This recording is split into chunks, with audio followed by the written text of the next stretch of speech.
please. Thanks. All right, let's go ahead and move on to item number 3, citizen communication. And thank you. A person wishing to speak during citizen communication must sign up to speak prior to the beginning of the meeting. Comments on applicable agenda items may be expressed during citizen communication only, pursuant to Texas Government Code, subsection 551.042. The Board of Directors' responses are restricted if a person speaks on a topic not posted on the district agenda, and the comment does not relate to an item of discussion. Cindy.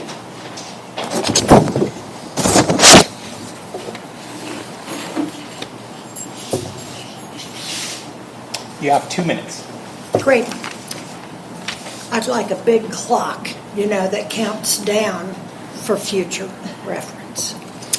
I'd like to comment on item 12, committee assignment. My understanding is there are 5 board positions and only 4 are filled. I'm wondering why you don't wait until you fill that 5th board position to address committee assignments. Also, looking at item number 17, my understanding is that you need an attorney to be here to discuss that. It looks to me like the ongoing litigation is with one of the board members, and I'm wondering if that is a conflict of interest. I've been here since 1999. My daughter and I moved in 24 years ago, and one of the reasons that I moved to this area, to Anderson Mill, was the deed restrictions. I do not want my neighbors parking in the grass. It lowers my property values and it looks trashy. So I like the deed restrictions and I like them adhered to. All right, thank you. Okay, the next speaker is Cynthia Kimball. And can you fold your full name, state your full name? Sure. My name is Cynthia Kimball. I reside in Lakeline Oaks, which is just right over this way. I've been in the MUD for 3 years, and I'm just kind of understanding what this is all about. There's a couple things that I think are really critical for our MUD, as far as I can tell from the research I've done so far. And one is the infrastructure, meaning the repair of some lift stations. I can't find any information about what needs to be done, any recent information about more recent than 5 years. What needs to be done, how much it's going to cost, and is it in our current budget? I'm kind of at a loss for budgeting items. Where are they? How can I find them? I know you can't talk back to me, but these are my concerns. And annexation. I understand that there's a talk about annexation, but I haven't heard anything on our board agendas about that issue. It's coming up in August. Does the city of Cedar Park, I did talk to the previous president who said a year and a half to 2 years ago, there was conversation, they weren't interested. That's pretty old, outdated information. I'd like to know what currently is going on, so that it's being communicated. I'm a member and I would like to know what's happening. Are we going to be annexed or not? And what does the board think and feel about that? There's a lot of topics to discuss there. And lastly, communication. To get any of this done, there's been some issues with the board's ability to communicate, and I'm going to just suggest that you guys hire a professional. Lots of professionals out there. I know one. Get it done. It may seem unnecessary, but we have some important issues to discuss and to work through, and I think it could be beneficial. I'd rather see you guys pay for that them brush pickup, let everybody do their own brush pickup. And you guys get functional. So, thank you. Thank you. All right, next speaker is Carol Newell.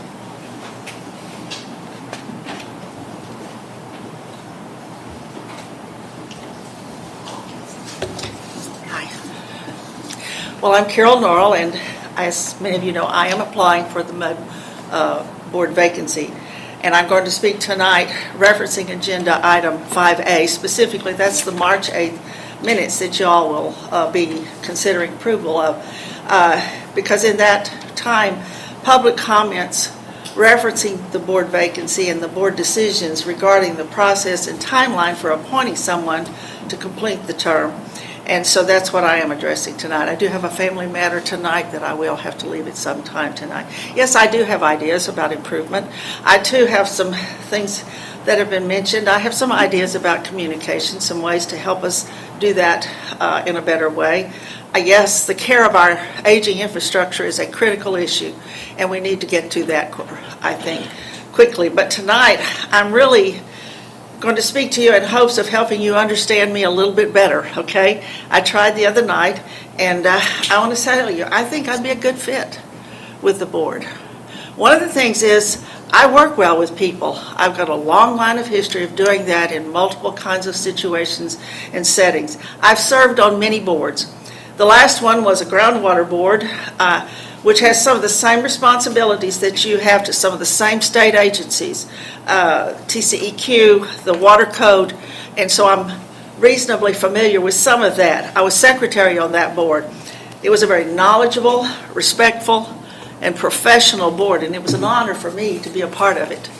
I've been a Chamber of Commerce, on the Chamber of Commerce board. I've represented schools in 5 counties on what's called CRCG, which is a, wow, long-term state entity comprised of 12 separate state agencies partnering in interagency collaboration.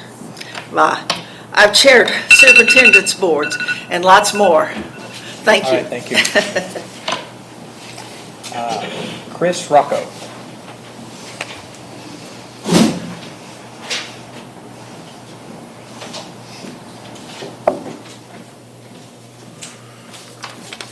My name is Chris Rocco. I want to thank the board for allowing me to address y'all. I'd like to address the board on agenda item number 12, committee assignments. It's my opinion that the current director should wait until Ms. Dudo's director position is filled before filling the committee assignments. For example, Ms. Dudo was on the Parks Committee. Why would you make any committee assignments until her position has been named? One might think that the 3 of the current directors have already decided committee assignments without knowing her replacement. Why not have the replacement director have a say in the committee assignment? I'm fairly certain that Ms. Jones can handle the Parks Committee decisions until the new director is put in place. The board should be able to make temporary committee assignments with available directors. I'd like to make a general comment about current board actions. When a director resigns because he or she is unable to work with other directors, it's a sad testament about the district. This is a first, a director resigning because other directors were unwilling to work with the resigning director. When was the last time any of you contacted Ms. Dudo and said, hey, let's go get coffee and bury the hatchet, as that's what the district residents want us to do? I'm willing to bet that the answer is never, because I am unaware of any evidence that you were ever interested in what other directors or district residents had to say. It appears to many district residents that you're only interested in being in charge of WTCMUD1. Thank you very much. Thank you.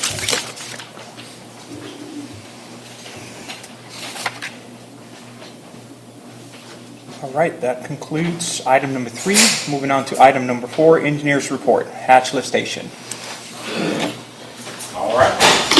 No, I don't have a mic, but can you hear me well enough? But the recording might not pick you up. Do you want to move this Here. down?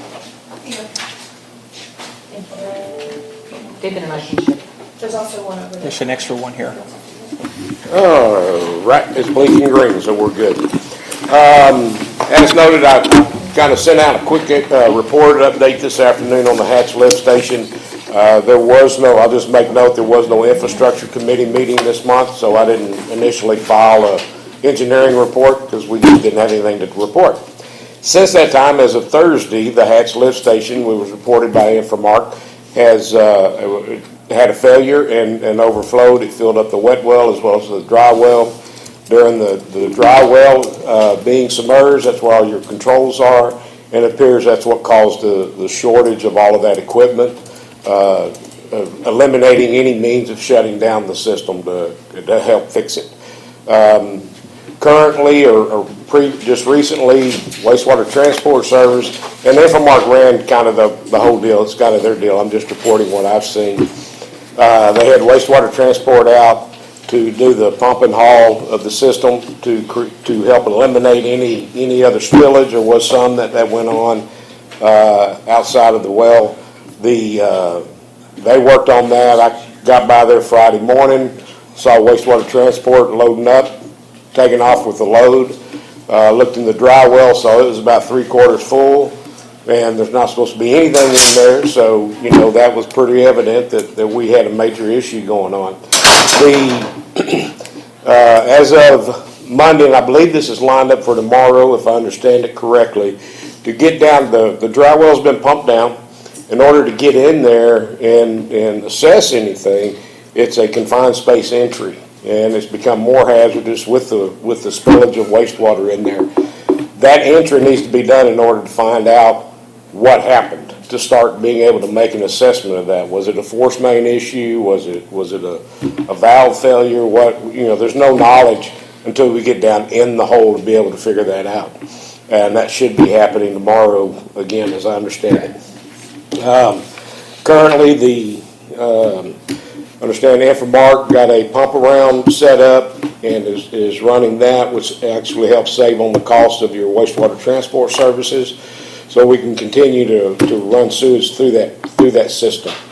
Right now, we're just it's kind of a wait and see what's going on down inside the dry well to figure out what the problem was and what's going to be necessary in order to make the repairs and get it back operational. I also handed out to all of you guys with the approximate cost to date. This includes the pump and hauls that took place from Thursday night until Saturday morning, when the bypass pump was finally operational and installed. There's also the bypass pump call out on here. We actually had a high level alarm call out on that last night. The bypass pump company that installed this pump manages their own call-out system that is attached to their pump. That did not come to us, but we did check with them this morning just to make sure that was all okay. We have purchased a panel, we've discussed it with Herb as well, to get a portion of the electrical controls up and running to give us some control back of that lift station. That has been purchased. It has quite a wide variety of lead time to get that in, so we went ahead and got that ordered. Just to give you guys some control back because we currently have none. The bypass pump install, this is just a rough estimate. We were only given an hourly rate, so I don't foresee it being too much more than that. And then the Infomark cost there is just from the work order costs I've seen that have come from it since the night of having the operators out.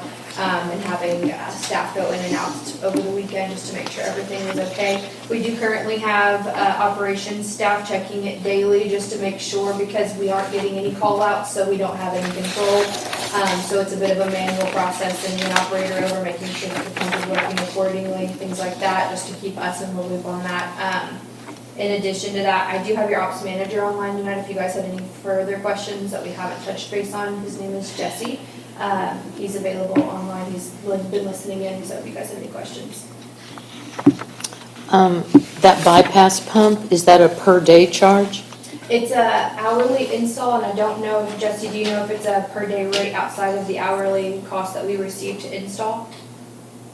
I believe it goes hourly to weekly to monthly. It's broken down on the second page, I believe, of that proposal. Okay. So is that the $2,500? Or 2,500 was the install. Oh. I don't have the information right in front of me, but I can get you a general estimate of the weekly, monthly cost. so we're going to have to use that pump until when? The bypass pump. How long are we going to? Until that control comes in? Likely. that and we get the problem diagnosed and repaired. So Alterman is going to come out tomorrow. They didn't have availability before then to go down into that hole. They have staff trained for confined space, you Right. have to be certified. So they'll be making that entry tomorrow to diagnose. They've given us a cost estimate of $50,000 to do the diagnostics. And Plus this 32? and the panel install. Okay, so this is where where rubber meets road. I mean, we're gonna wait to get a diagnosis, and then we're gonna have to figure out how much it costs to repair, plus all the costs just to keep it moving until then, versus your handout of like almost $500,000 to Correct. replace. Correct. And Also report this to insurance. Your lift stations are covered under your insurance claim. So what does it cover? We won't know until you have to send in an itemized proposal for everything you need for an insurance claim before they're willing to pay for any portion of it. Okay. so So we'll basically, start reporting. and basically what I did on my handout is I kind of laid out a general scope of events of how it needs, what things will need to happen, and semi-order of that event is laid out. You'll notice first, we've got to continue to maintain the station, obviously. And then, once we get the entry in there, then we can start that diagnostic, start looking at what happened. Number one, we got to figure that part out, what caused the failure, figure out what it's going to take to address that. The control panel that Infomark is located, it's a basic duplex control panel. It basically turns the pumps on and off as needed by the levels within. So you don't have, you're going into a confined space, you don't have your blowers down there that keep the air circulating, you don't have your alarms hooked up, you don't have any monitoring outside of just that control panel to tell you what pumps are on and off. So the whole upgrade of what you've got down there used to operate, it served all those functions, including even turning the lights on. I mean, it covered everything down there. That, I would assume at this point, I don't know because we haven't seen it, the emphasis would be that I would expect you'd want to replace all of that equipment at this time as quickly as we can get it done. And then it would be lifted out of that well, right? So this could never happen Correct. again? We We take would it have out the of the controls well? above ground, as we've been discussing really for the last year and a half. Longer than that. But that's not the $484,000 to move the electricity out of the well, is it? Yes. That's what it costs just? That's what I would anticipate. Again, without seeing the full amount of damage, it's hard to really say. Looking at that, I went back and looked at what was the original proposals and what we got numbers for. As you can see, the low bid was $596. And I know that we had in there replacing the pumps, Right. replacing some check valves.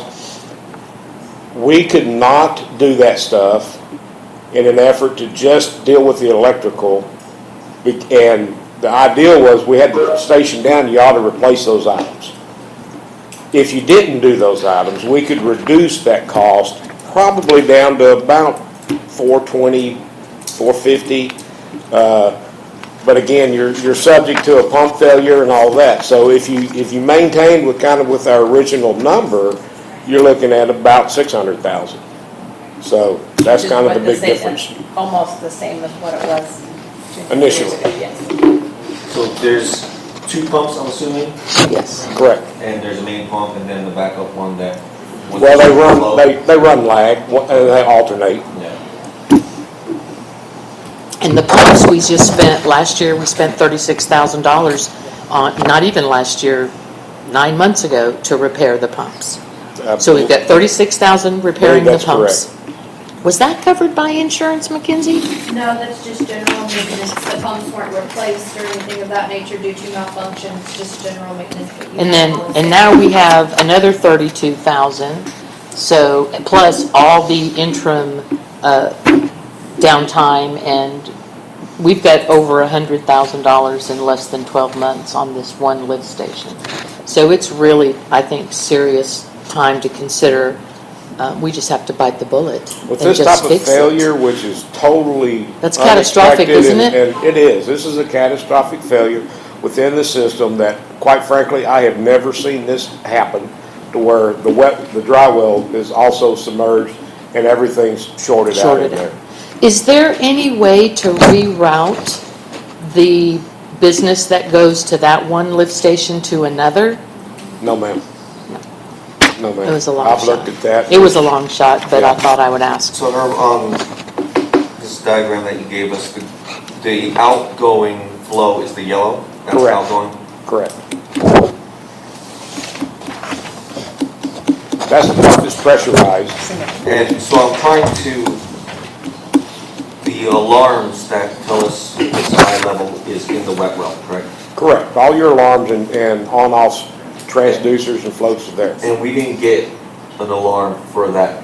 We got 0 alarm from the lift station, period, because it fried the panel completely. Well, I don't understand is the panel's in the dry well. It And- flooded too. And the alarm is in the wet well. Now, when the wet well fills up to a certain point, the alarm should go off. And the way I'm seeing, in my head, visualizing it, that it got up so high that it created some pressure that would cause whatever pressure or something. How are the two wells connected is what I'm trying to figure out. They are connected by a pipe at the bottom.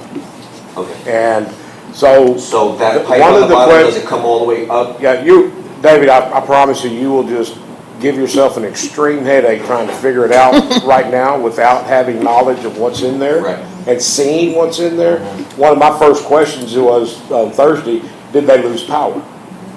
And that initiated the no alarm calls and that type of stuff. We just don't know until we get down in there. So I'm gonna take a guess that that pipe has a crack in it that allowed water to flow with the pressure to go up, fry the electronics that happened before it reached the high level and it shorted out. That's. Yeah, and you've got very We should have minimal. to know tomorrow. You've got very minimum pipe actually inside the dry well. Yeah. So you're pretty limited on what could fail. And was it, one of the clay valves exploded or something? I mean, or pipe cracked? I mean, you just, until we get down in there, we just don't know. And that's where the waste came from. Yeah. The waste in the dry well came from something ruptured in the dry well. That's the only place it can come from. So Herb or Mackenzie, tomorrow when they come out and diagnose the problem, then they'll relay that to Herb, and then you relay to all of us Yeah, we can. what the problem is, and then what your recommended solution is, your immediate recommended solution. Yeah, and I won't be able to give that to you in 30 minutes. No, I'm But not it will expecting. take a little bit of time Sure. to evaluate and look at it, but yes. Okay. So Mackenzie, you said that the bypass control, bypass pump, you could get the cost of it, what it was hourly, weekly? I have it, Jesse sent it over. It's, per day, it's 2,500 roughly, it's 2,454.42. Weekly is 4,811.09, and monthly is 11,822.65. Did we get an estimate on the delivery of the control panel? Jesse, do we have an estimate on the delivery of the control panel as far as weeks? The control panel, like I said, we lucked out, found one in stock. Okay. Last I heard, it was supposed to be up at the electrician's shop either yesterday or sometime in the next couple of days. Okay. So it should be rather quick. That's awesome. That's really They have good. a So, 20-week lead time, I think, if you order. Yeah, I was gonna say. so depending upon what else is broken within the dry well, or whatever the initial problem was, we just have to factor in that repair plus the installation of the control panel, which Altiman is lined up and ready to do. They'll also need to make the repair as well. And I've learned I'm not going to guesstimate what the problem is until I see the problem. Yeah. And they'll be taking pictures, right? Yeah. Absolutely. Absolutely. I was gonna let you know, I did check on the reserve balance for the operating fund, and you're over 4 million. So you have plenty, plus you budgeted 300,000 in this year's budget for this. So you're technically 200 shy. A So little can we over make a 200. proposal on it? Yeah. Not, absolutely. okay. To, You mean a motion? a motion for us to fix Hatch lift station and not, and with all the repairs at this time, if I'm correct by looking at all this, that we would not exceed $625,000. It's not enough? I really don't believe that's enough when you bring in the amount. I think you're gonna have close to, again, it's an estimate, but I think you're gonna have close to 100,000 worth of handling this until we even get the repair made. Okay, so then let's So- add that in there. So you're right? looking at, I think you're probably looking in the more neighborhood of about 700,000. If you go with the pump replacement and all of that as originally planned, Okay, so I'm gonna do it again. okay? For the repair of the hatch lift station, that we do not exceed the amount of $735,000. $735,000. Can I get a second? Wait a second. Okay, so all in favor? Can we discuss, I think it's premature to do that until we have the outcome of what they find wrong in that station and a recommendation from the engineer on how to proceed.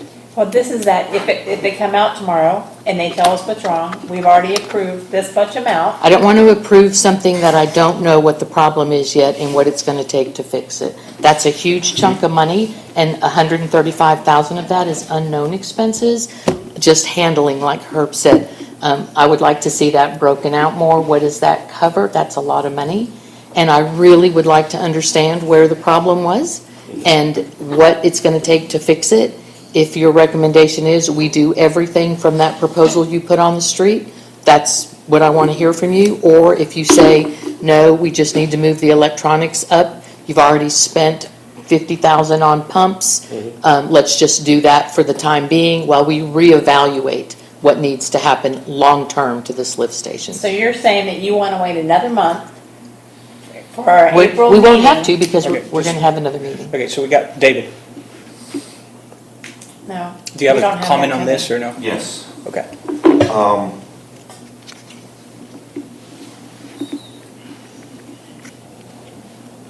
Herb, do you think that it is time to rehaul this lift station? Yes, sir. Because of this event, absolutely yes.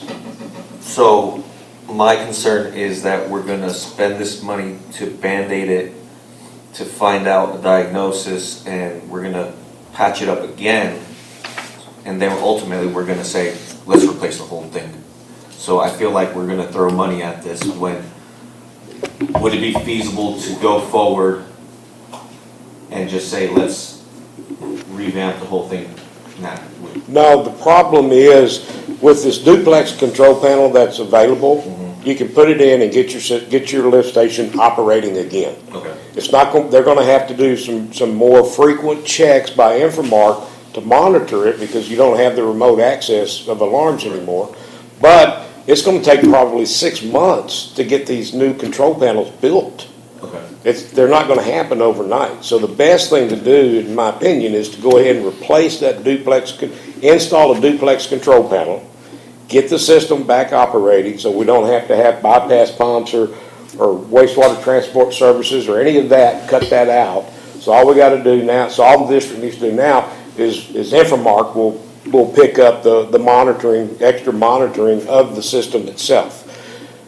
I don't feel like it will take very long to, once we see what's broken within the dry well, to come up with what it's gonna take to repair that. It will be a permanent repair. I'm not gonna recommend go put a clamp on it and let's call it done. Right. That's not gonna happen out of my office. And we've got a plan, we've got things put together. It's just really the feasibility because of the cost. And I mean, I'm being aware of that. Are there items that were originally designed for this replacement that we could hold off on doing and not do at this time? Coating of the dry well, I mean, that's $25,000. There are some things that it made sense because we're gonna decommission this whole thing in order to do the work. Now we're more of an emergency type situation to where we need to get the work done. And this is and it also takes it out if it ever came up. This now becomes an emergency maintenance project, not a bid project. So we've got a little more flexibility to go to specific vendors instead of paying general contractors and that kind of stuff and extra overhead, that may even impact and lower some of these costs from what was before. So the bid that you already put out, is it still Linda, good? Let's him finish first. I'm sorry. We are on his time. I'm good.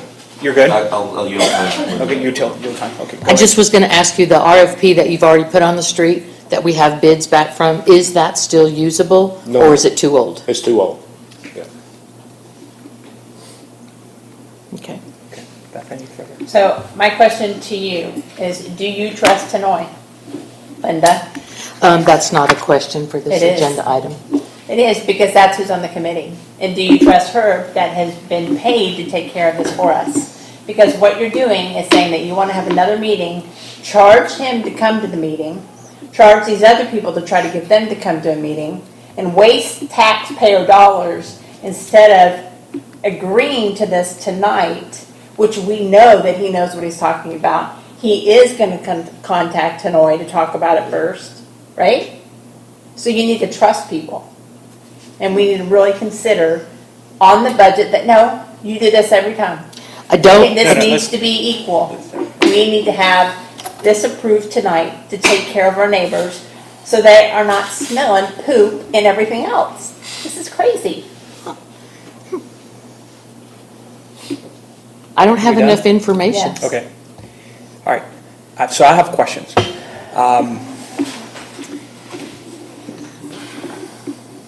I think it's important that, so I'm asking you guys questions because y'all are the expert in working on this. So what do y'all recommend? Because I do understand that we haven't gotten in there, no assessment has been done. We don't have a clue, right? Mm-hmm. And so we don't really know if we're really gonna, use the total amount. So what do you think should be done? Should we wait, get a professional assessment, know exactly how much money we're talking about, and then move on? That would be my opinion, is we wait until tomorrow, we review what's down there, what failed. I believe y'all plan to discuss future board meeting dates tonight, and I think our next one is gonna be a week out. And this could be a potential future agenda item, which I think you'll also have as discussion topic for your meeting, so you can add this to a week from today. We can present y'all with what is found tomorrow, and between Herb and I work on a plan for what you need to do moving forward. Does that sound like a consensus for you? If you're gonna have a board meeting next week, that schedule would actually be just fine. As long as, I'm gonna put one qualifier on there. As long as you approve to move forward with putting in the duplex control panel, make the physical repair of what's necessary, and go ahead and move forward with putting in the duplex control panel. What that does is it can get that lift station back in service. That's the ultimate quick goal that you need to meet. So the motion, I guess that would really be what I would prefer or recommend that you approve the installation of the control panel and the emergency repair, which doesn't even take any action, to get done. And the panel's $9,300. That's the purchase of the panel, we've already done that, the installation, and I believe everything after that is, I think we've gotten an estimate of $50,000 from Ultimate to install it due to confined space entry. So we're still asking to almost do $100,000 tonight, correct?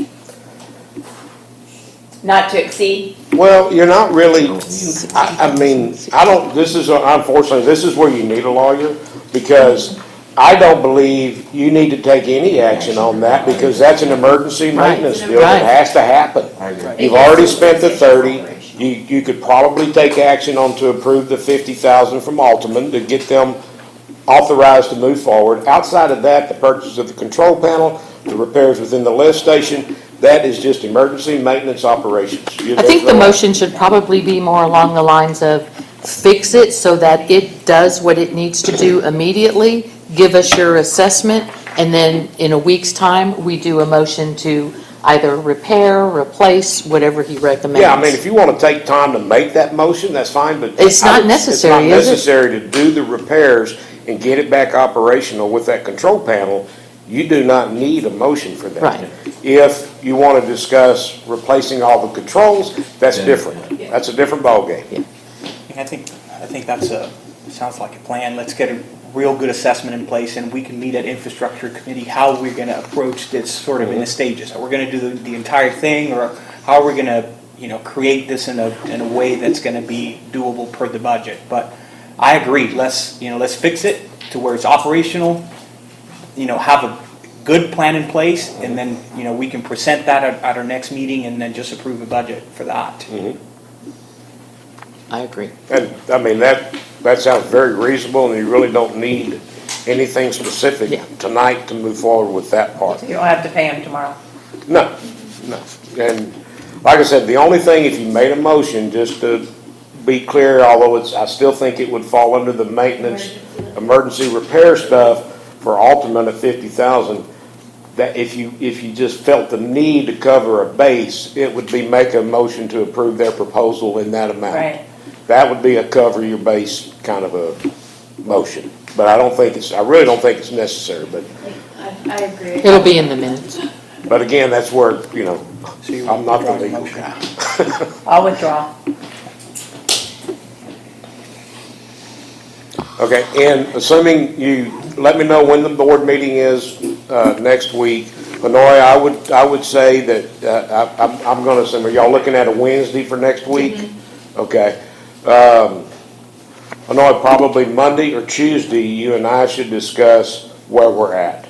Yeah. Because we get an assessment tomorrow and get good clarity on pictures and scope, and I'll talk with Alderman. I mean, we should have, by come Monday, it should have a pretty good direction of a recommendation on which way we need to go and be able to explain why. Okay. I'll call you tomorrow. We'll set for Monday, Tuesday. Okay? Yep. We'll do Sounds that. fine. You All got right, any moving other on to item questions? 2. Next item, sorry. Oh, wait, I have a question for her before he leaves. Because you get to leave now, you're so lucky. And you won't be here when we get down to Agenda 16A. And I just wanted to ask you how long TCEQ will allow us to store brush in the Little Elm Pond? This has been kind of a unique situation in a lot of areas, and so far, I'm not aware of any deadlines or timelines on that. I know it's not typical of what you want to be able to do, which is also my concern initially, putting it within the pond. If we get a big storm, I mean, you're going to create some issues, so. So I'm just concerned that, I don't know when TCEQ comes out and inspects, but I don't want them to find 3 miles of brush stacked in that pond. And so how do we know a deadline where we have to get that cleared out of there? If you're making active efforts to clear things out and you can prove that to them, I don't think that you'll have any issues of saying we're actively cleaning the district up right now and you have proof of that through the landscapers. If you were just storing brush there and had no active efforts of clearing, they would obviously think differently. But with what you have going on, you're okay, and by the standard of proving to be actively trying to clean up the district. And the dumpster being there as well is proof that obviously it's not a normal thing to be there, so. I have all the other stuff on parks, if you want to go ahead and do that now. Can we move? Sorry. Yeah, sorry. Go ahead and y'all I was finish just it. gonna say, is that all you wanted to cover? That's all I wanted to know from Herb is how long we had to store in the pond. There's nothing else on that one that I have. Okay. So we have number 5 as our next agenda item. Now, there is item on 16D is infrastructure, and that pertains to her. So we either have him wait in the room until agenda item 16 is addressed. Well, that's from the infrastructure committee. Yeah, That's a but committee report. I would like him to be in here Oh. if it's a committee I don't think comment. we have anything because we didn't have. Right, a we didn't meeting have a this committee month, So I meeting. think that there's nothing to report at this time. Now, is there Unless there's anything you have. Any other item from management standpoint that would require Herb to be here? Not from me, and I don't think you have anything to cover under that either. Do you want to hear the rest of parks? Or we finish it, or Sure. Okay, so should we move to A? talk about item 16A? Yeah, we were just talking about that was what Linda had addressed for her question, so go ahead. This has nothing to do So- with Herb, though. So we have 25% complete. Hold on, From- so did we all agree to move to, Move the committee report up. Yes, committee report number 16 up. We don't need Herb in the room for that. We can let Herb go for that. I don't think it needs to be moved forward, is my suggestion. You can, there we go. Do you think we need to make any comment on the committee, infrastructure committee? We didn't have the meeting, so anything that needs to be addressed? No? Okay. Not at this time on the infrastructure until we get together. Until we get together, and yeah. start, again, kind of reformulate where we're at with projects and what needs to happen. The CIP list, capital improvements list still needs to be revisited and get relined out for projects that need to be moved up or created and get those all expenditures in line for future budgets. That's probably the biggest thing out there right now. Okay. Well, thank you. So I guess we'll continue with item number 5. We need to give them this check. But y'all can't sign it until you approve those invoices. Yeah. We can mail it to them, just like everyone else. Do you want to, Or you want us to go to Yeah, bills and I mean, invoices? Mailing is fine, if that's what you need to do, that's fine.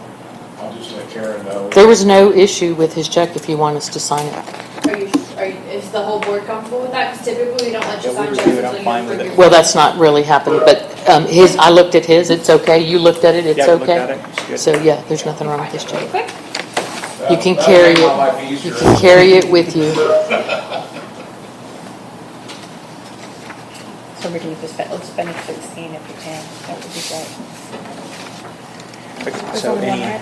any place here? On the line. Any of these places here? On the line, and then Beth will do that one, and then someone always signs under because you have to have 3.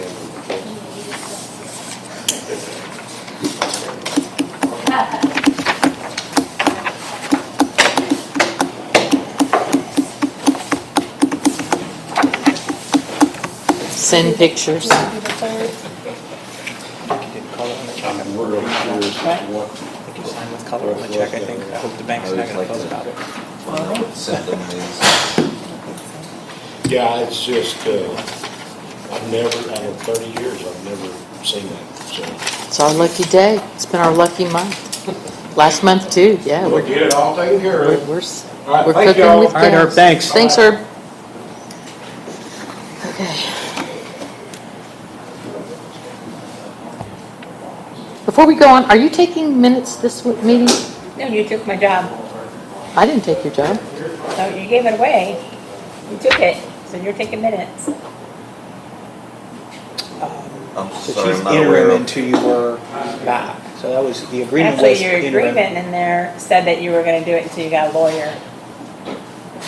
So you're back in the room. Do you want to do the minutes or should we let her do that? I guess she's going to do it till we get a lawyer. Okay, are you comfortable Sure. with taking minutes? Okay. Sure, I don't have any trouble taking All right, minutes. so moving on to item 5.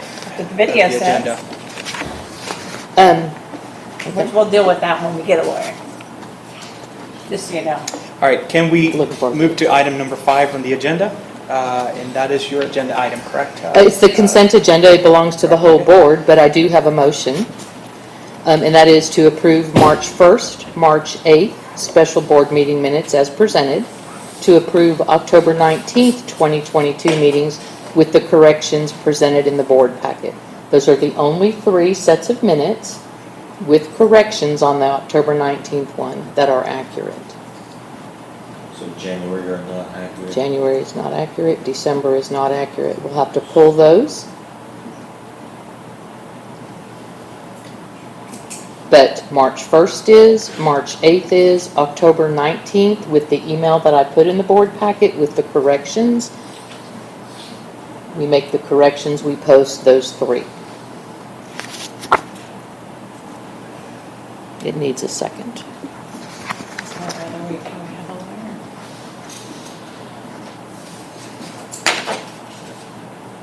So I'm sorry, what was the motion again? The motion is to approve March 1st, March 8th, 2023 special meeting minutes as presented in the board packet, and to approve October 19th, 2022 meeting minutes with corrections also presented in the board packet. And publish them, of course. I would rather wait until we have a lawyer Oh, because this we was need done to by say a we have a lawyer. second. Yes. Do we have a second? I'll second that. Okay. Director Flores. Um,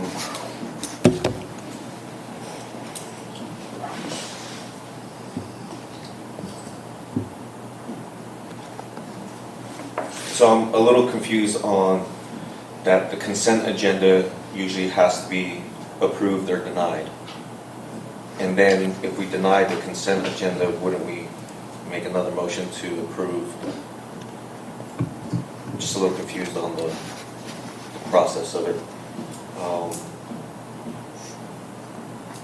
But I'm okay with pulling out December's meeting minutes and January's meeting minutes out of there.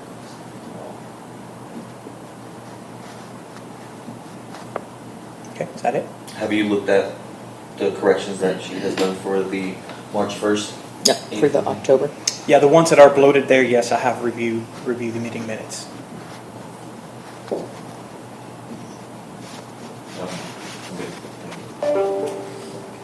Okay, Director Faber? The meeting minutes for December 12th and January 18th are incorrect and do not accurately record the minutes of the meeting, including the votes.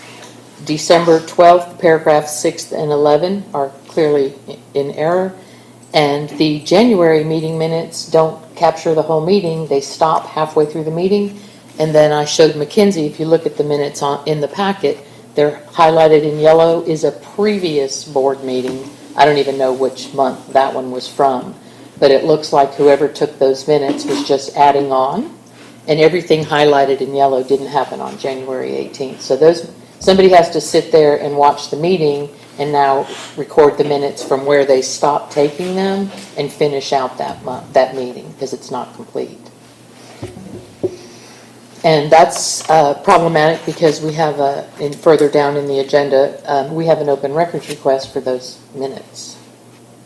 So, and I'll get to that when we get to that part of the agenda, but it's not all lost. We can fix this by updating the minutes that were given to us by McGinnis Lockridge, completing them accurately to the end, having them reviewed, and then getting them posted on the web. But they can't be posted the way they are because they're incomplete and they do not accurately record votes. And these are permanent records of the district that have to be kept forever, and they should record what happened in this meeting. And they're just incomplete. And I have the next agenda items.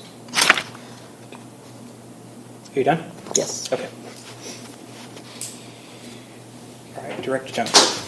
I'm going to say again that I don't think that we should be approving these without a lawyer here, because the last lawyer is the one that they wrote these. They're the ones that put these together, and the next lawyer needs to review them also, go over them, and then we agree to them. You have your opinion, I have mine. All right. I agree. I agree with Director Jones. I think we ought to leave this part for our new incoming attorney, and their staff to review the meeting minutes, make sure that they meet the standards and formalities of our district, and then have them, consent to the agenda and the publishing of the same.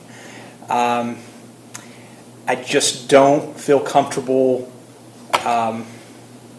vouching for, the drafting and the edits by a director. I definitely would like to have a legal opinion and review of those so that, they're published after they've been reviewed by an attorney. They'd have to watch the meeting to know if they were accurate. You do realize that, right? Yeah, Yes. I do realize that. Again, my concern is, you watch the meetings and, Well, actually, March 1st and 8th, I took the minutes. right. I agree. So those were easy. And the October one, those minutes were done by McGinnis Lockridge. The email that I put in the folder was sent to McGinnis Lockridge to correct the meeting minutes. They just dropped the ball. They just didn't do it. They didn't do anything with the October minutes. That's why they're not published. Right. So those meeting minutes, and I even put the spot in the meeting where you can find what actually transpired in the meeting. But I'm perfectly okay letting a new lawyer look at that, but I want you to appreciate at $400 an hour, we're talking 10 hours, 12 hours worth of meeting video to watch. So we, as a board, especially March 1st and 8th, we were here. We know what transpired. It was very short meetings. The meeting minutes reflect exactly what transpired in the format. If you look back at minutes done by Bill Flickinger, that is, I literally copied his format because that is a format that the auditor can use in the audit, where they can clearly see every motion, every dollar amount that was approved, that kind of thing. So I know that the format is good. There's no question about that. You can go back in history for 21 years when Bill Flickinger was here. That's the exact format he used. Yeah. Yeah, and again, I appreciate your work. Thank you I think that's going to really help and going to bring costs down. But I really think that our district council should be the one to review that things are, meeting formality. And so I would feel comfortable with not voting in favor of the motion. But we do have a second, so I think everybody discussed, so we can vote on the item. So all in favor? All right, so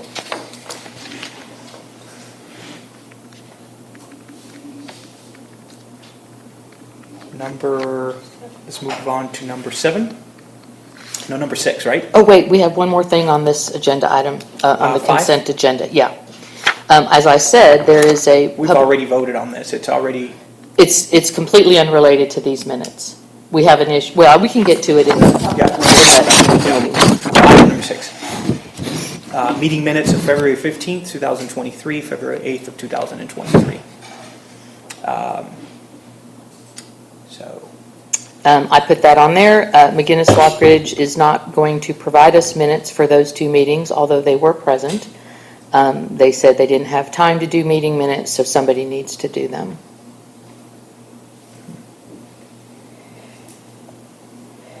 And so your motion is, you have a... I don't have a motion. I'm just telling you that somebody needs to do the meeting minutes for February 15th and February 8th. If you'd like to make a motion, I'll write it down. So I motion that we, upon hiring a general counsel, that we present this information to new counsel so that they draft the meeting minutes for the 15th and February 18th accordingly. Agree. Do we have a second? I'll second that. Okay. Open for discussion. Director Forrest. Does that require any action? I just don't see why it would require action. Just have to be tabled and wait until we get council to make a decision on that. I don't think we need. Oh, no, not a decision. The motion is to allow council to draft the meeting minutes for February 15th and February 8th since McGinnis didn't really do anything, right? They said they didn't have time. Right, so shouldn't we, well, I'm just thinking we should just do that when we get to council, then allow him to look over all the meeting minutes that McGinnis was, just all in one instead of making a motion now and making a motion later. I just figured we'd make it all once we get to council, but that's just my thought. It's hard to assign work to somebody we haven't hired. Yeah, I know. And again, I really appreciate the fact that you're sitting down and doing these it requires a lot of work. So I want to commend you for that, right? So I'm wondering if you're willing to do a summary of February 15th, February 15th and 8th, so then when we hire council, we can transfer that information to council, hoping that that'll reduce No the cost and disrespect, time. but I don't think I'm going to be interested in doing that, or the minutes from tonight. If we're going to pay a lawyer to turn around and write the minutes, then we may as well just let them do it. Okay. And then we'll review them to see if they're accurate. And I can review them against my notes just as well. Sounds like a plan. All right. So, Director Johns, on the motion. I agree. Okay. I'll second it. All right. Okay. All in favor? So are we in favor of, no? well, your motion is, do we need a motion? I mean, I guess that's the valid question. I don't think we need a motion to wait for an attorney to write the minutes. I think once we hire an attorney, we should ask the attorney if they are willing to write minutes for a meeting they didn't attend. We do have video, but, I don't know if they're going to do it or not. That's when this motion would be appropriate. Just know that there are no meeting minutes for February 15th and February 8th. That was the message I was sending. Well, to think that it's going to require financial, if we're expecting new council to draft meeting minutes for the 15th of February 8th, I think it'll be good if we do have a motion so that we do inform that we've agreed for him to go back and do this. What do y'all think? Or should Well, we just leave if, it after up to- we hire them on next Wednesday, Mhm. couldn't we then make this motion? I think we're good. Okay, so let's move on. You want to withdraw your motion? Yep, withdrawing the motion. Okay, number 7, item number 7, payment of bills and invoices. So this is for the payment of the bills and invoices. However, your financials, I think, is a separate agenda item. Do you want to go over the questions and concerns you have about invoices Yes. first? And then we can go through your financials next? Yes. The invoices in this month's bills and invoice package, check 5816 to Infomark in the amount of $108,455. This is the cost of endpoints and ties, I believe, for these endpoints. The way the bookkeeper recorded it was 6 payments of $17,200 and change, rather than the invoice total amount of $81,000. And my concern is with this purchase is that it exceeds the bidding threshold of $75,000, and to break it up in the financials as 6 separate purchases of $17,000 plus. I would like a legal opinion before we release this check to be sure that the purchasing laws have been followed for this purchase, because the cost of these endpoints plus meters, plus those ties, we have so far exceeded a bidding threshold here that I'm just not comfortable approving this check. And I'm not comfortable of the way that the bookkeeper recorded it as separate line items on the check register. 6 items of $17,000 each. Is this the February one that we approved? Last year, yes. Yeah, and how much did we approve it for? 88,128. It's not the amount that I'm questioning, Beth. It is the purchasing method. Which is, so you're asking for 81 and it's actually, It's not 81, it's 81 plus an additional 6. 15%. It's an addition, it's 6,948 plus 81, so it's 87,948 total, so it is below the so it approved is below. amount recorded in your minutes. So with this, the issue you're gonna run into, and Mark can even attest to this, he's dealt with this far longer than I have, you have one supplier to purchase from in your area. We couldn't get you competitive bids if we tried. It's not a biddable item because what you're paying for this is strictly material purchase. Yes. It's not a project you're paying for, it's not labor intense, it's strictly the material that you've purchased. So, and in addition to that, this project was approved years and years before I was on the board to move forward with this. So I understand because of the amount, but I also understand that the only reason Infomark made that purchase was because of the board vote from the February 2022 meeting. Well, I will say this, that February. the amount isn't the question, it's the purchasing method. And until we have an attorney on board that tells me this was purchased legally without violating any purchasing laws, I can't approve this purchase because I don't want to sit here and be responsible for allowing purchases that didn't follow the law. And all it's going to take is next Wednesday, hire an attorney, and then the following Wednesday, I would like to have a head-to-head meeting with an attorney to see, this is on our plate. Did we do everything right here? And if the answer is yes, it will be less than 46 days since you presented the invoice to us, and the law gives us 46 days to pay this invoice. They just presented it with the bills and invoice package this month.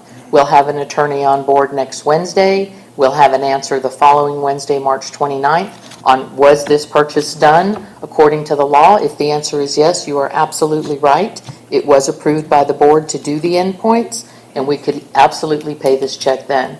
But until I have that, I'm not comfortable approving this. So I have a question. Yeah, so let's So let Mackenzie say. have Mackenzie, yeah, so Can I ask what your question, what is your concern concern My with the purchase method? It is, because the purchasing method says goods and services, these are goods and services over 75,000 must be competitively bid. If there is no competition out there, you can sole source procure, but you have to do, that's a process in and of itself. This didn't go through any process that I'm aware of, and I am concerned. And what really triggered me today, when I was looking at the bookkeeping and the check register, if you look at this particular invoice, the way the bookkeeper recorded it, $17,230.19, 6 times rather than one invoice for $81,000.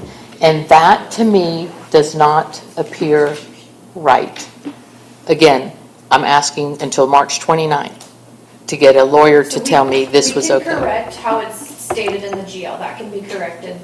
Michelle, can you tell me why we broke that out in the form and fashion we did? Is it so that it hits a certain period of time?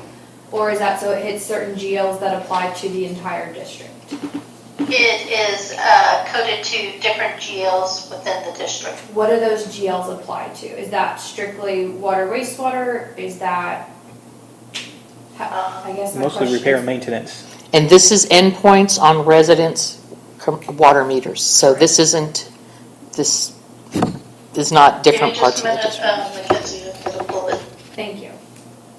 But again, this was approved all for this amount in February of 2022, and we're trying to withhold this check. Is that what I'm hearing? No. You'd have to ask.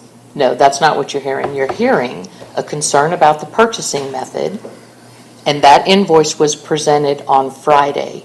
So they started buying it. There was a long lead time before you ever got them. I guess my question is the purchase method has never been addressed before, and it's been purchased the same way for years, from the same supplier for years. Well, we haven't bought any endpoints, so. You've bought meters, and it's all from the same company, Yeah. and the same supplier. Well, then, I mean, you have to at least respect the fact that I am concerned about a purchasing method, and I do want it confirmed with an attorney. I understand that. My concern is withholding a check strictly based off of that concern, and it's never been addressed before for previous purchases. The for last years attorney in past. February of 2022 didn't address a lot of things. The attorney we had in February of 2022 did not address a lot of things. Who did Flickinger? Well, Can we, yeah. Mackenzie. Yes.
well, to make sure that we are doing it correctly. I think another week would not hurt us. Okay. And if I could chime in as a representative then from our, understand your concern absolutely, and I think y'all should have an attorney review it, make sure it's correct. Our contract terms with y'all, whatever the payment terms is, if you just received the invoice here Friday. recently, whatever that payment term is, the contract, if y'all meet that and just work with your attorney on that, I think that's more than acceptable. So just approving the check pending the reclassification and the attorney review and acceptance, and then you can just release that check at that point. I think that would be an appropriate action. I know I would feel more comfortable with that. I would be comfortable with it, and it meets the contract terms that we have. Yes, Or just know that our contract terms are not 46 days. I realize that. They're 30 or 30, yeah. I think 60, it's 30. It's but we'll still make it. Right. We'll still make it. I didn't want you to think the 46 was the max. The law actually, if there is something in dispute, gives us 46 days. But again, my concern is the method, not that you bought this. I know that there was approval to buy it, but the method of purchase is my concern, and I just want to clear that up before we go further. And if there is something that's not right, an attorney will tell us how to make it right before we hand you that check. I have another question on the method, because your concern, the concern you're bringing up, and again, I appreciate, we want to make sure we're not violating, we're following purchasing law. The question is, have we followed the same method for the past however many, how long have we followed the same method? Well, we haven't had purchases over threshold. The meters were bought $50,000 a year in meters. The threshold is $75,000. So they stayed under threshold year after year, stockpiled a whole bunch of meters, and then Infomart team from Houston came in and installed 600 meters, or minus a few. That's how they handled that. But that, again, an attorney will tell us, was that chain purchasing? Was this a project that should have been completely bid? I don't have the answer, but I know our future attorney does. So this is the first time that it's exceeded the amount? Yes. Is that correct? The board has approved an exceeded amount. Correct. So the board approved exceeded amount, The board approved. and a did previous total- council share any concerns about any purchasing laws violation or Neither of the concerns about? previous two councils. 87,000. The board approved, this is the minutes from February of 2022, acceptance of the infrastructure committee's recommendation to approve payment of $88,128 for 600 endpoints and 36 meters. It doesn't say anything about the For the purchase. remainder of the 100,000 budgeted that year. But this is the first instance that it exceeded the amount, Correct. correct? Okay, yeah, so I would rather, That it's exceeded 75,000, however, we've never seen that threshold applied to a project like this before, and we do this for many districts. You do further. Well, no, we don't make, like, the meter change-outs don't really do a whole lot for us, but we've seen them in all of our districts almost, in Yeah. Houston and Austin, Dallas, everywhere. Everyone's moving to AMI, AMR meters, so, we've just never seen a threshold, like Linda's, the ruling she's concerned about as far as the threshold going over 75,000 be applied to a project of this nature. so can we move to have an official motion? Because I think we've discussed a lot Well, about this. that's the first one. I'm actually pulling 3 checks tonight. Okay. That was the one. You should pull that out of that folder. It's to Infomart. It's check number. Do we have a motion to do that? We I don't see- will when I get the Yes, other 2. once you have a motion, then I'll pull the check out. Okay, so I have 2 more checks. We'll pull all 3 at the Okay. same time. The second check is $58.19 to Sage Management for $120. They are billing us for attending, meeting attendance. That's covered in their base fee. It is not an additional service. Check number 5820 to Sage Management. It is their base fee check of $4,287.25. This base fee includes daytime and nighttime tours. There is no photo evidence in file that any night tours were performed in the month of February, meaning they have not earned their base fee. We need a legal opinion on the path forward with this contractor. There are no nighttime tour photos, so it would imply to me that they didn't do a night tour in So February. Linda, do you not believe in the committee? There is no committee left. There is a committee. I am the committee. A committee is 2 people, Beth, not 1. All right, so And- has any So reporting yes, been done they to the did their, committee? they did their night tours, Do we have photos of and they those? did their day tours. I did not bring any today, no. I No, should the not be question is- bringing. It's not on the Wait, drive. hold on a minute.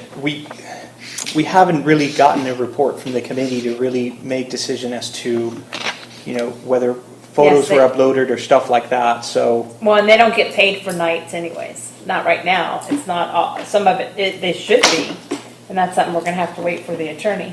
But yes, that $4,287 includes their days. It's day and night tours according to their contract. And without photo, Beth, they uploaded their February day tour pictures, but they didn't upload any night pictures. We don't have very many nights. They just tell us who's parked on the street. Well, there's photos of them every There's month. always photos. There's always But photos. there's not any from this last one. There wasn't anybody that was fined this last time. No, I don't believe that. Okay, You move can on. believe what you want, So but those it's are not what's holding people's money. those are the three checks that I They would did their like to work. hold. So here's my motion. So check, to be clear, so check one, we've already talked about. Infomark. Infomark. The second check is related to Sage. Yes. They're billing us for attending a committee meeting on their last day for 3 hours with Beth, the committee of Beth. Yeah, Their they were telling base me- fee doesn't allow them, their contract doesn't allow them They- to charge for meetings. There is no additional service to attend meetings, it's part of their base fee. Just like their it base is- fee includes You've done day and everything you night can tours. to attack these people. I think you've done. All right. Point of Yes, order. Let's, must be done. can we just move on? Okay. If it's not in the contract, I think she has a legitimate reason to bring this up. So, what else? Number 3. Those are it, those are the Those are three it. checks. Okay, so go ahead and submit your motion, please. So my motion is the board approve the payment of bills and invoices minus the 3 checks I've just identified in the amount of, and I'll let your bookkeeper tell Hold us. on a minute. Well, Can you go over last month on what they were paid? Yeah, no, we for have a their day motion, night? and so I need a second on the table. So. You need to hear what they're normally I paid. know, we're gonna go around and discuss on the Okay. motion. So, you've did the submitted the motion. Who's gonna second the motion? I'll say. Okay, second the motion. We can So let's discuss. open the table for discussion. Director Flores. So, I'm okay with pulling the Sage bills. I think if we have the lawyer review the contract and make sure that the night tours are part of their contract, then if it's not part of their contract and they're supposed to be paid separately, he would determine that, and then we can make a decision then. The only concern is pulling that first check for the meters. I like with the contingency, I'm okay with proving that. Mr. Jensen mentioned it to approve it with the contingency that the lawyer agrees that it is a valid purchasing practice. So I'm okay with passing that one through with that contingency that the lawyer looks at it, or do we hold it and make another motion after he looks? That's where I'm a little stuck is, do we do it now or do we do it later? But I'm okay with modifying your motion with that contingency. Yeah. And for clarification, my addition to that was to recode the GL project. All right. Is that it? Yeah. Okay. Director Humphrey. Yeah, I'm not okay approving it without a lawyer telling me it was purchased properly, and the Sage billing is just so out of hand at this point. It definitely needs an attorney review and a forensic accountant, to be honest. But at this point, I have read their contract repeatedly, and it is clear that they are day and night tours for that base fee, and they didn't do any night tours in the month of February. So their invoice doesn't have any night tour dates either, which also substantiates the fact that they didn't do any. So a base fee for just day tours, that would have to be adjusted. We'd need an attorney to tell us how to adjust that, because they do deserve to be paid for the day tours that they did. I'm just not comfortable approving things that are not substantiated and clear that it's being done right. Do you have an additional service form for that We're meeting? gonna wait for a lawyer. We're gonna, Because we need an additional service form for anything that they bill us for outside of their base fee. I have Okay. plenty to prove that they've done their job. your turn. Go ahead. We'll do anything to attack Beth, them. can you go and? Point of order. Yes, can you please share what they get paid monthly? Like It's they, the 4287. yes, every month, correct? As far as they submit a Yes, base thank fee you. invoice, that is what their base fee invoice is. It's cruel what you're doing. Okay, so I have some questions for you. So I've asked you to submit a letter to them regarding, records. Have they? Let's take yours. Will you stop? Okay, Point of can you- order, please. Can Tell your we, wife to be quiet. Okay, we need to stop this, okay? Please, no, okay. So my question that I have is, have you received any records from them since we've I contacted have them? asked them directly to put them into a folder on the Google Drive Mm-hmm. that they do have access to, and as of today, I have not seen any new records. Okay. Okay, it is my understanding that they have left in violation of our current standing contract. The lack of formalities that they've used in their letter to announce resignations do not meet regular standards. I have a lot of questions and concerns about Sage and the way they've handled an exit and left the relationship with the district. I think she has valid concerns. At this point, I would be in agreement to withhold the check. Would be much more comfortable for an attorney to review that things are charged appropriately, and if they are, we can move forward and pay. But the way they've done things, I have a lot of questions, and I'm really concerned about, paying or making anything about Sage at this point, or making any decision about Sage. I would feel much more comfortable to wait to hire an attorney and have the attorney review the contract, have the attorney to see the invoices. If they do meet the standards and they meet the standards of the agreement, by all means, we can move forward and pay. But that's all I have. okay, can you repeat that motion one more time? That the board approve the payment of the bills and invoices minus the checks I've recommended to pay. $112,862.80 is your total that you're withholding on payment. Say it again? $112,862.80 is what you're asking to hold. Can you tell me what the grand total that we're gonna pay? And I'll make a motion to pay I can those. tell you. Your grand total is going to be, and this. Sorry, I'm not as fast as the keeper probably would be. Your grand total for approval is $330,057. I'm sorry, $300,330.57. I said that incorrectly the first time. 300,330. Yes, and 57 cents. It's a Yeah, tongue tongue twister. Okay, let me make a new motion. The board approve the payment of bills and invoices minus the pulled checks in the amount of $330,057. 300,000. 30,57. It's $330,057. That's what I got. She said it the same way I did the first time. Can you repeat that amount? 300,000. $330.57. That's what I said. Motion for Linda. That's it. I can't even write it. I've got three numbers here, but you got it? Yeah, I think. You got it? You've got it on the meeting. Can I have a second on that? I'll Yes. second. Thank you. All right, I think we've done enough of discussion for this, right? You just need a vote. All in favor? Okay, the ayes have it. All right. Moving on to item number, do you have something else? No, I Something thought I that- was gonna say the financials are next, so I was gonna let the people on the computer know that they can start preparing. Your financial report is in your packet, we do apologize. If you go to the financials folder where you would typically go, it can be located there if you wanna follow along. Michelle, or Andre, whoever will be presenting, I have, you guys on loud, so feel free to start whenever you're ready.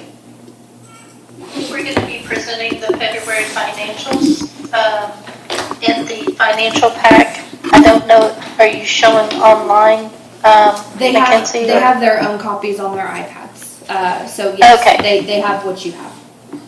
Okay, so if you're looking at the page numbers at the bottom of the financial package, it'll be on your lower right-hand corner. I'm going to start with the total revenue of the month. If you can please look at page number 6 of the report. The total revenue of the month was $355,857, which is under budget by $5,986. The year-to-date revenue is $3,312,408, which is under budget by $178,229,000. If you turn to page 7, under the administrative expenditures are under budget for the month of February by $8,301. The year-to-date total is $151,156. That's under budget by $82,213. Under operations and maintenance on page 7, it shows that the February expenditures are under budget by $26,142, but the year-to-date is a total of $1,442,888, which is under budget by $80,411. Your capital projects and outlays, there were none this month, so the year-to-date total is still $36,018. Your total expenditures for the month of February is $332,447, and that is for year-to-date it's $1,864,776. The year-to-date total is under budget by $345,057.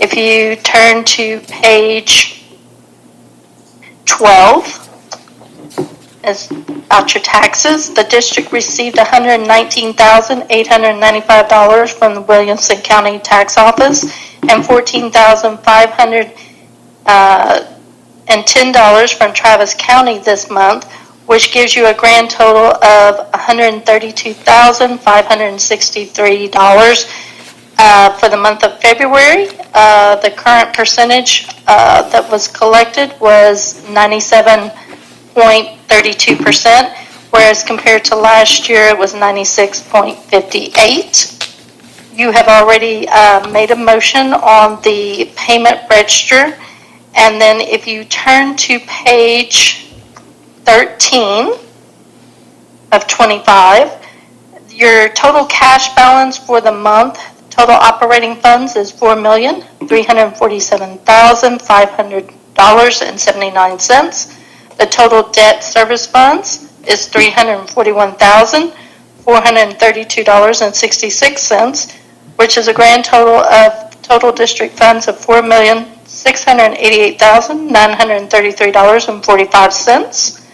We do need to make a motion for your transfers. We need to transfer from your tax pool operating account going to your Candace operating account, $205,000. And then we need to transfer from tax pool operating account going to your Candace manager's account, $20,000. And then we need to transfer from your tax pool tax account going to your tax pool operating account, $173,969.37. And we also need to transfer from the tax pool tax account going to your tax pool debt service account, $11,231.08.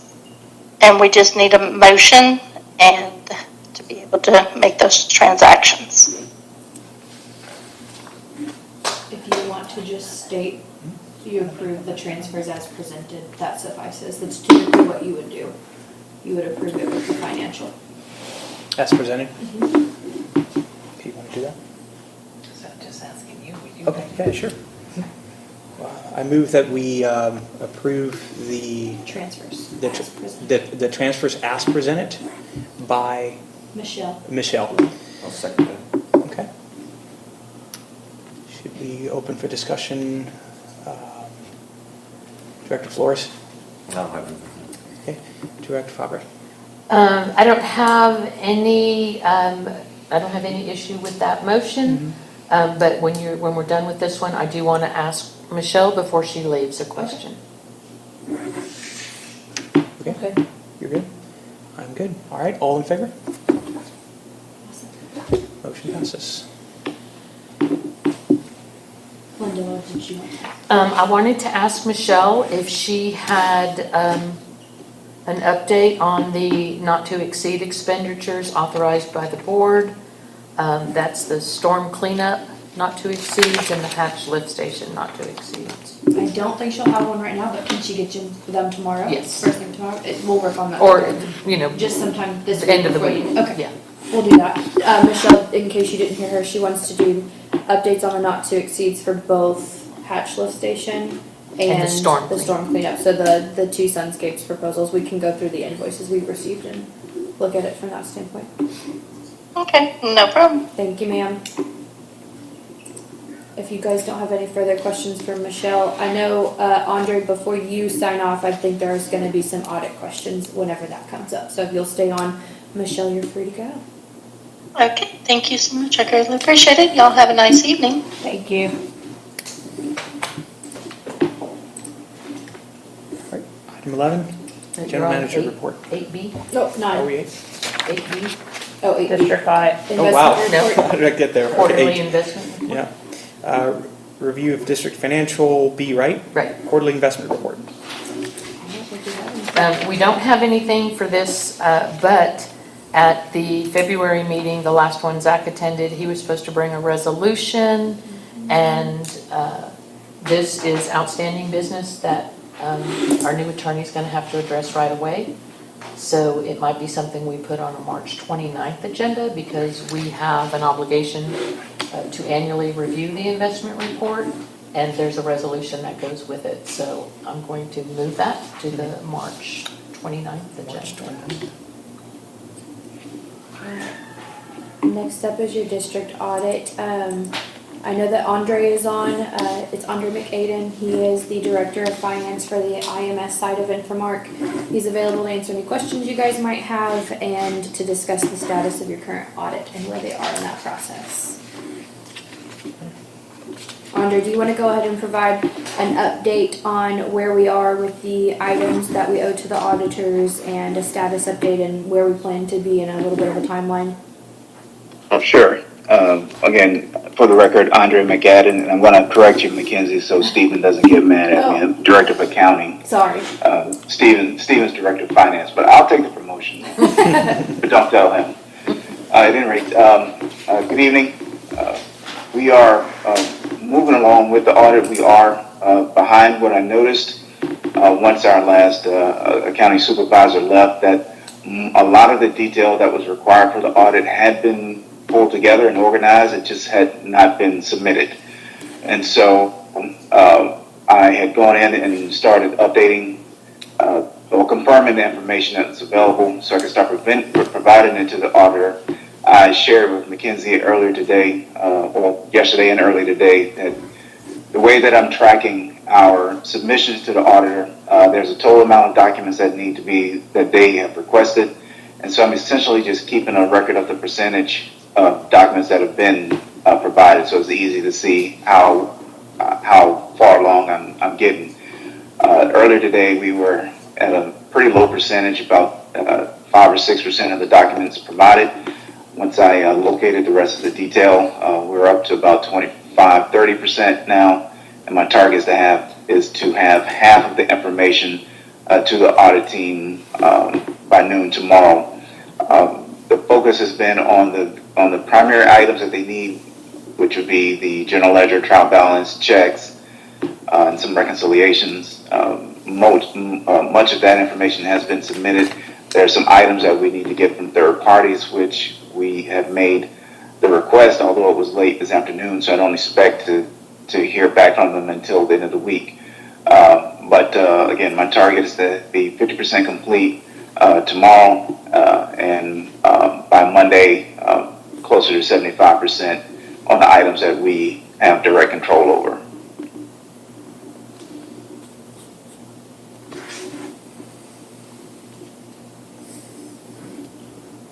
Mackenzie, when was our audit due to TCEQ? And that's all I have. Any questions, I'm here. Andre, when was the audit officially due to TCQ?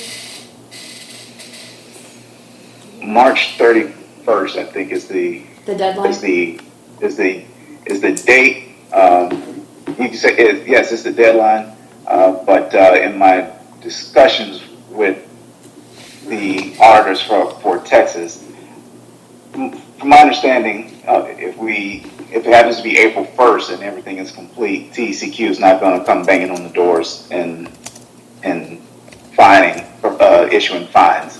With that being said, my target is to make sure that the auditor has everything that they need to at least get a draft prior to that date so that we can, meet the TCQ deadline. Okay. So when do you, this is Director Flores, sorry. When do you expect to have all the information to the auditor? I know you said. My expectation. So go ahead, sorry. Go ahead.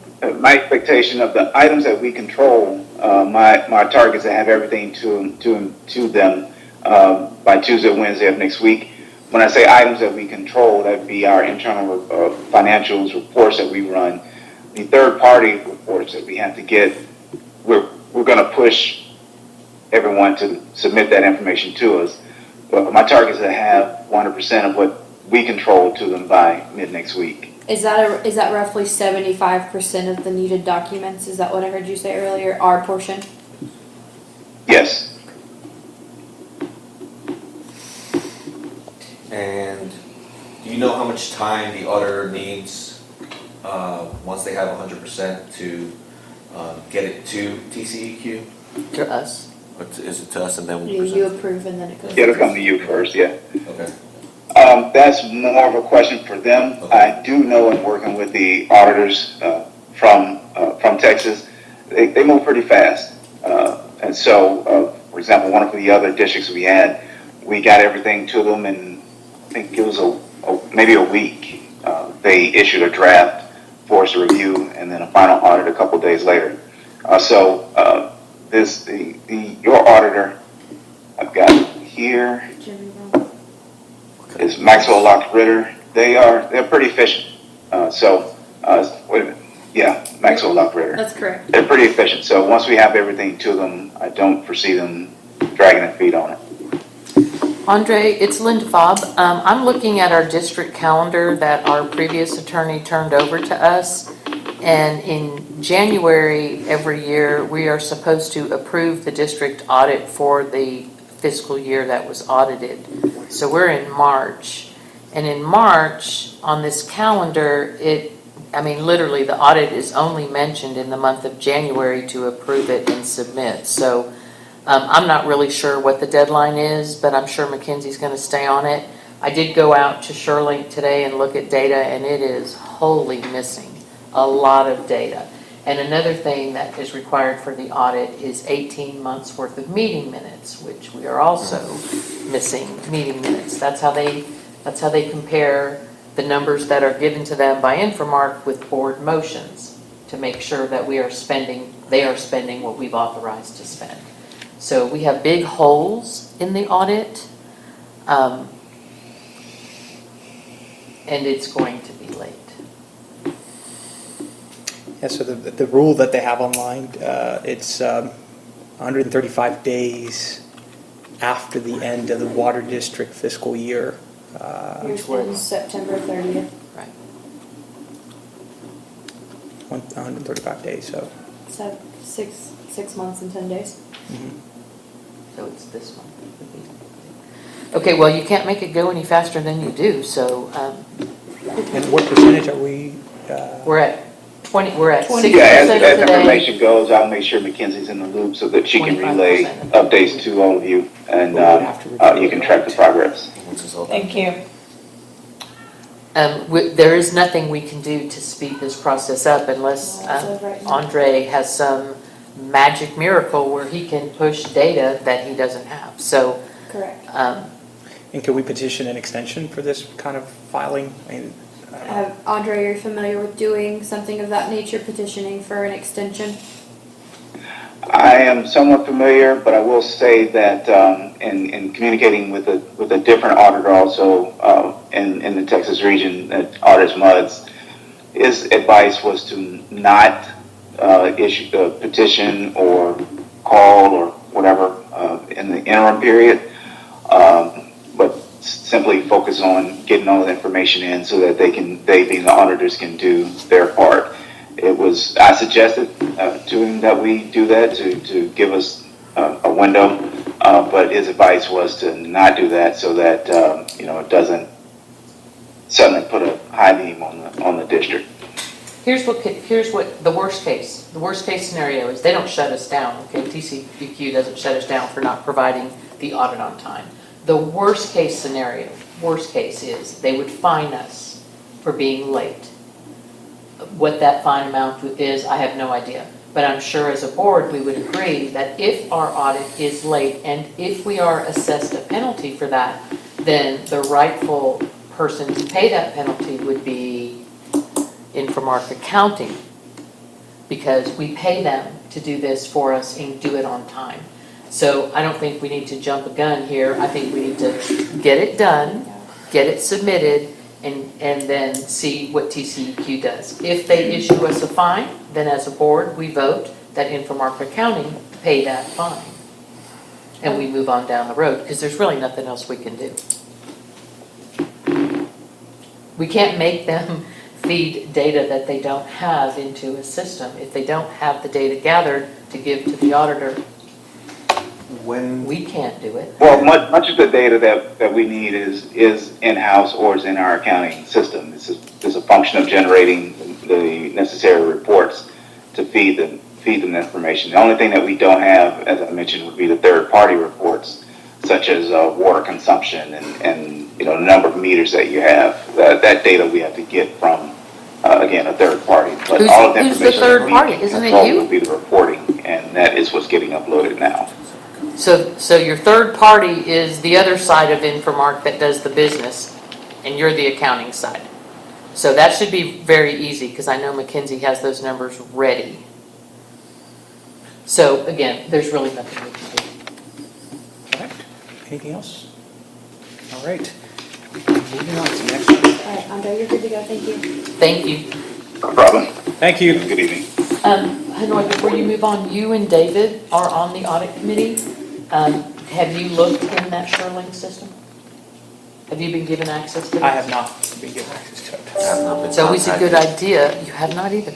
Mackenzie, can you contact? Who got you yours? Michael? I was on the committee for the first It's two. called SureLink. SureLink. Is it SUR? I can look it up for you. Send it to I me think it's- tomorrow. Yeah, And I'll request access for both of you. I'll give them your district emails. yeah. Because you can actually follow along. I look at it from time to time. That's how I knew they were missing so much of the data. Usually, though, we would hear from the auditor that says, hey, we need the data. Usually there's more activity in that system, too. It's just been really stagnant since they executed the contract for the auditors. So, When was that contract executed? gee, that was months ago.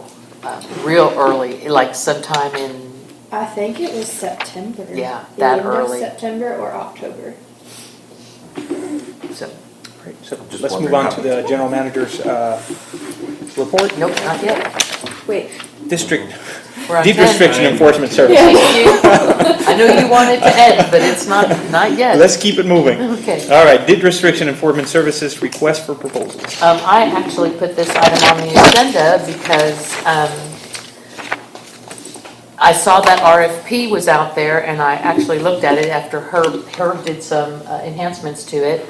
And given the amount of money that we are going to be hemorrhaging in the next 2 months with the lift station, and that we do not have an attorney on board, and this is not a critical item in the district, I am going to suggest that we, this is what I wrote. Currently, we are facing a $500,000 lift station replacement, $90,000 for storm cleanup, and that's only the beginning.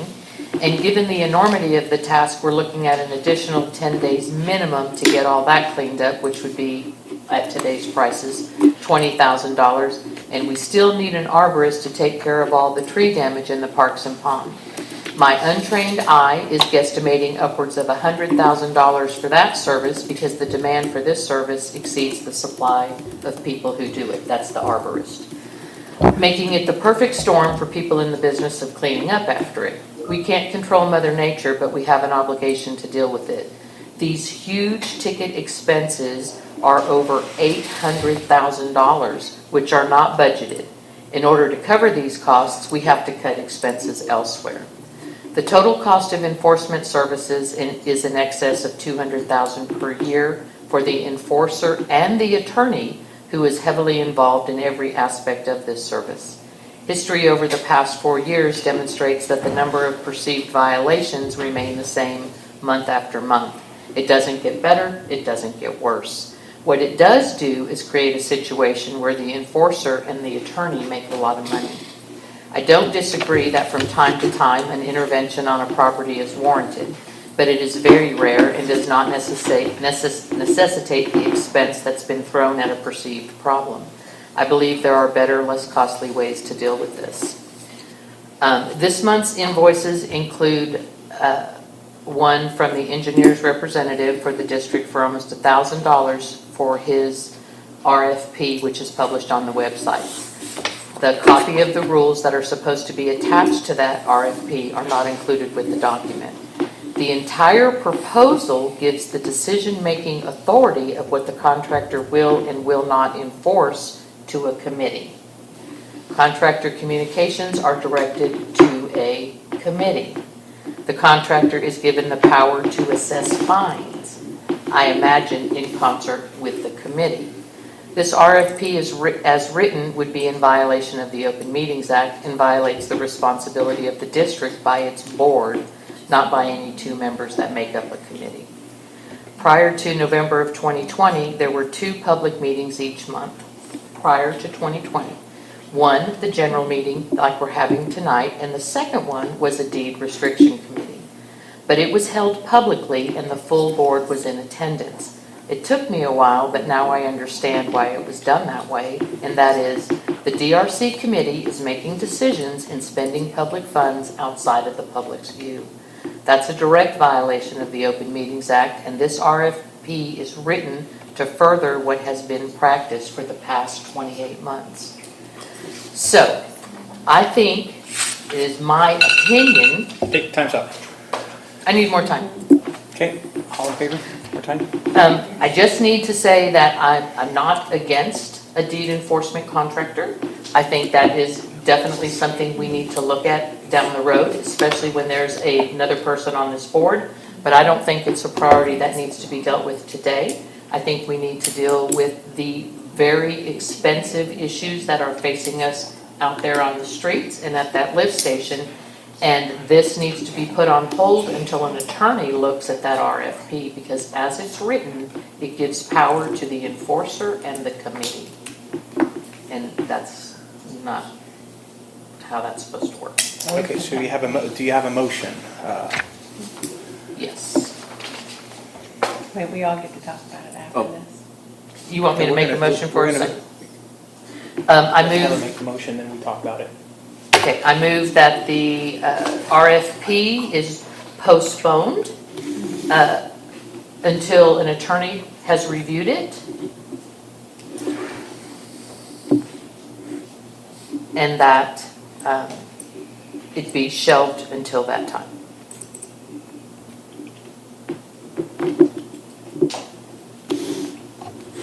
All right, do we have a second? I'll second that. David, you can't, because right now you're in a legal action with deeds and you cannot have any vote on that, I'm sorry. Second that. That is not true. It is He true. can only not vote or not participate Online. in his own, yes, that's the truth. Anything with deeds right now, he cannot, I'm sorry. All right, so we have a second. Can we begin discussion? Director Flores. I don't think it's a dire need right now to go ahead and go forward with this. I think the Hatch lift station definitely takes priority. We need to kind of prioritize and watch our spending. I'd like to,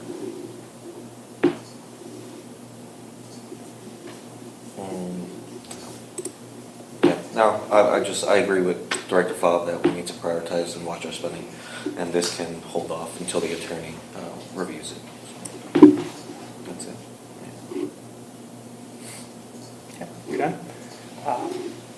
Director Fabbri. Again, I just want to reiterate, it's not that I don't think we should not pursue this with an attorney present. I just don't think this is something we should be doing now until we have, and further in the agenda, hopefully we're going to have some dollars and cents figures presented to us on the rest of the storm cleanup, the cost of an arborist, those kind of expenses that we cannot avoid. And then once we have those numbers in place, and then we relook at the budget, and then we see where this fits in. Because I think it's not arguable that we have to do the lift station. Right. Okay. Great job. Well, first, what I want to say is that we do have the budget for this. It's been in the budget since this MUD was created. We have emergency money for storms. That's what we're using right now for pickup. We've been talking about replacing the lift station for a while. We knew that this was coming. It's in the budget. We have it. It's there. And the last thing that I want to say is that I know that Hanoi and I both were voted in because of deeds. I helped him get in this. It was deeds, deeds, deeds. The people in this district want deeds. They've come up here and stood up here in the past couple months. I heard it from at home when I was not here.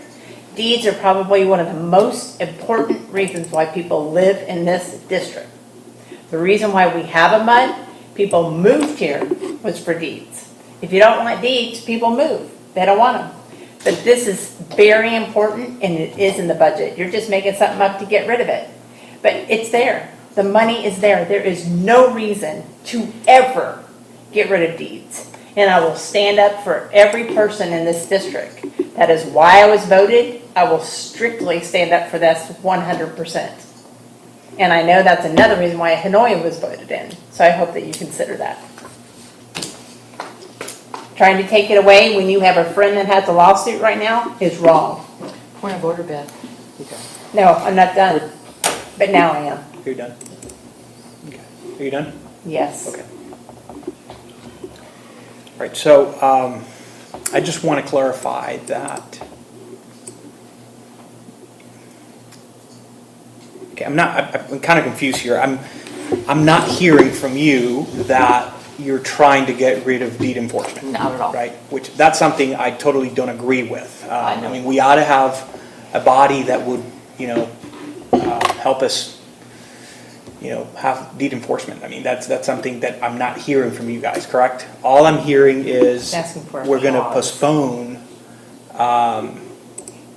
until we get an attorney. Yes. To resubmit the RFP immediately upon, the hiring of an attorney. Is that what I'm hearing? Upon his review or her review. Review, yeah. Yeah, and And so my question is. That we so I'm- presently paid a lot of money to have done. So it's not changed by you. It's Okay, Beth, being give me used one for what second. we have. So my question, and I think you've expressed that, but my question to Mackenzie, have we had any applicants since we've posted the RFP for deed restriction None that enforcement? I have received, nor has our office received. Okay. Has anybody received any from a committee? Not yet, no. No interest in deed enforcement? Okay. We'd have to pay him a lot more. So you have received something? A If we could- verbal? We'll have to up verbal- it, yeah. I've had people ask information about it, but we're just not paying enough for this, people know about this MUD. well, an RFP doesn't have a dollar limit, so if there's interest, you need to tell them to apply. And I'm trying. Well, and again, it's not to not do deed enforcement. As a matter of fact, with Sage's resignation, I asked Mackenzie to take all references of Sage off the website so people wouldn't call them because, as they said in their letter, they were going to continue to take calls from the people they liked in the district. So I asked her to put all 4 of our email addresses on there. It's not like we're not going to address people in the district who have concerns about deed violations. They have every right, and they should, email all 4 directors. We will look at their complaint, and we will handle it as best we can as a board until such time as we have attorneys in place and an enforcer that actually abides by the rules. So I would like a more clear motion, because I think the way that it was stated is like, having deed enforcement services is not a priority. So the way it was stated, it was like, let's get through everything that we have right now. No, my motion was to postpone the release of the RFP until an attorney can review it, and then we can re-release it. Re-release it, okay. So my question on that is, if we're getting a lawyer next week and nobody's applied for it, why don't we keep it on there? Because they're not going to be interviewed until after the lawyer's hired anyways. I want the attorney to review the RFP, because I find issue with it that it directs all communication and all activity and decisions to be made by either a committee or the enforcer. I don't believe that is how that works. Committees don't make decisions. No committees make decisions. They're advisory. Was Mackenzie, was the RFP, when was it published? Did we all voted to post it? Yes, we approved it. But I don't recall seeing an actual draft of the RFP prior. You had voted at the meeting to approve as long as Herb helped Megan rework the document she presented, that it could go out, and that's essentially exactly what happened. Herb reworked a lot of it, which is why you saw about 9 hours worth of work, I think, on one of his invoices for it. Yep. And then after he and Megan agreed on a consensus that it was good to go, it was to be published from that point on. But it wasn't presented, I don't recall being presented to the meeting upon the final product of Correct. the formation of that RFP. It wasn't in the motion. It wasn't in the motion that you had to see it first. So that may have been a mistake on our part, but now that we have seen it, it is clearly. But the motion passed, right, to It post is. it. So if it passed, we gotta honor that. Or we can do this motion to pull it until an attorney has looked at it. Which is no harm done. Yes, it is. I don't see the harm in it, but that's me. Of course not. We don't need to be spending the money. It hasn't been looked at by an attorney. It literally reads as giving a power and approval authority to a committee, which violates the Open Meetings Act. Now, I know it was reasonably posted. We've had council review that document prior posting. No, because Zach was not willing to review it, which is why the board voted to ask It needs to be Herb taken down, because we need to have an attorney review it. If SAC didn't review that, why are we posting something that is not being reviewed by council? That's my view. So if SAC had reviewed it, I wouldn't have any issue, but we have something that's been posted without being reviewed by council. So I will say that as long as it's not changed at all, and that what we have presently goes to the lawyer and let him look at it and make his opinions on it.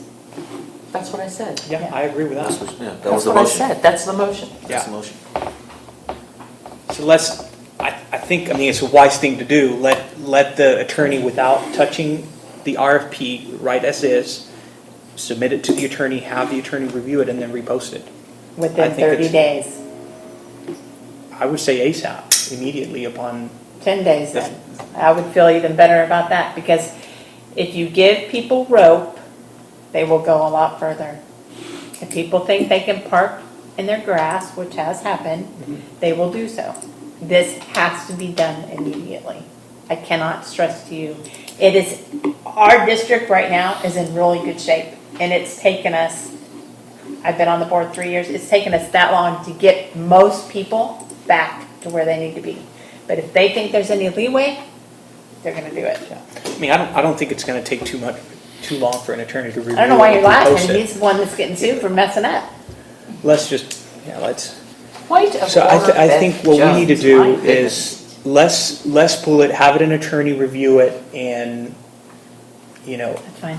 just do I'm okay with a brief review, 3 days, 5 days, 10 days, Until it's right. as soon as possible, but until it's right, and it meets I think that's a doable thing to do. So again, let me reread this motion. Please reread the motion. RFP be postponed until the attorney reviews it and says it's good. Within no, it needs to say how many days.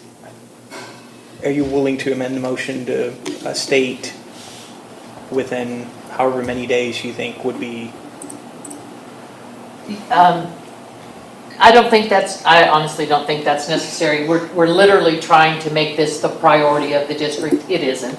The lift station is, and picking up those limbs is the priority. So as soon as the attorney can we're literally going to meet with them on the 29th. Right. And we can give them priorities in the agenda on the 29th. You want to make this a priority then? Tell them on the 29th. Well, That needs to be a let's not discuss whether it's a priority or not. It's already a fact. We need to have deed enforcement. So I would assume, Mackenzie, as soon as we have council, that you would make that a priority and make sure the We'll council get it to them reviews it, as and soon let's as- just get it posted. As soon as you all decide and vote on your new council, we can definitely do Okay, that. let's do that. So, so do we have a second for that motion? I already have a second. We need a vote. Okay, so all in favor? So, motion passes. Is it my turn? So, you'll find your general manager's report in the Google Drive. If you scroll down to page 9 of 26, you'll find the executive summary. In your executive summary, I'm just gonna go flows. Your water accountability from last month does show 97%. I'm gonna go ahead and say don't get your hopes up, because I think that number is wrong. I think we have a typo in it. We're gonna check it tomorrow, and I can update you all on that. We've already talked about Hatch Lift Station. Unless you guys have anything else you want me to touch on there, this is just a brief overview of what happened. As far as billing goes, we had 80 delinquent letters mailed, 48 tags hung, and approximately 8 disconnects made as of today. Was that 80? Sorry. 8, 8, okay. correct. God, no, it wasn't 80. 8 disconnects, but how many delinquent? 80 total. So there was 80 letters mailed, 48 tags hung, 8 total disconnects Okay, made thank you. of those. Parks, ponds, common area cleanup is roughly 90% completed. We do have a map up on the website regarding like a key in the areas and things like that. As far as residential storm cleanup goes, we're going to continue to post those updates on the website. That is slow moving, as I'm sure you're all aware. We have replaced the bulletin boards over at Anderson Mill West Park due to being damaged. We've also received several proposals for repair for the kitchen. I've included those in your packet. If you scroll down a few pages beyond your billing summary, it starts on page 21 of 26. That first proposal there is from Superior General Contracting. They're the contractor who repaired the building after the 2021 freeze.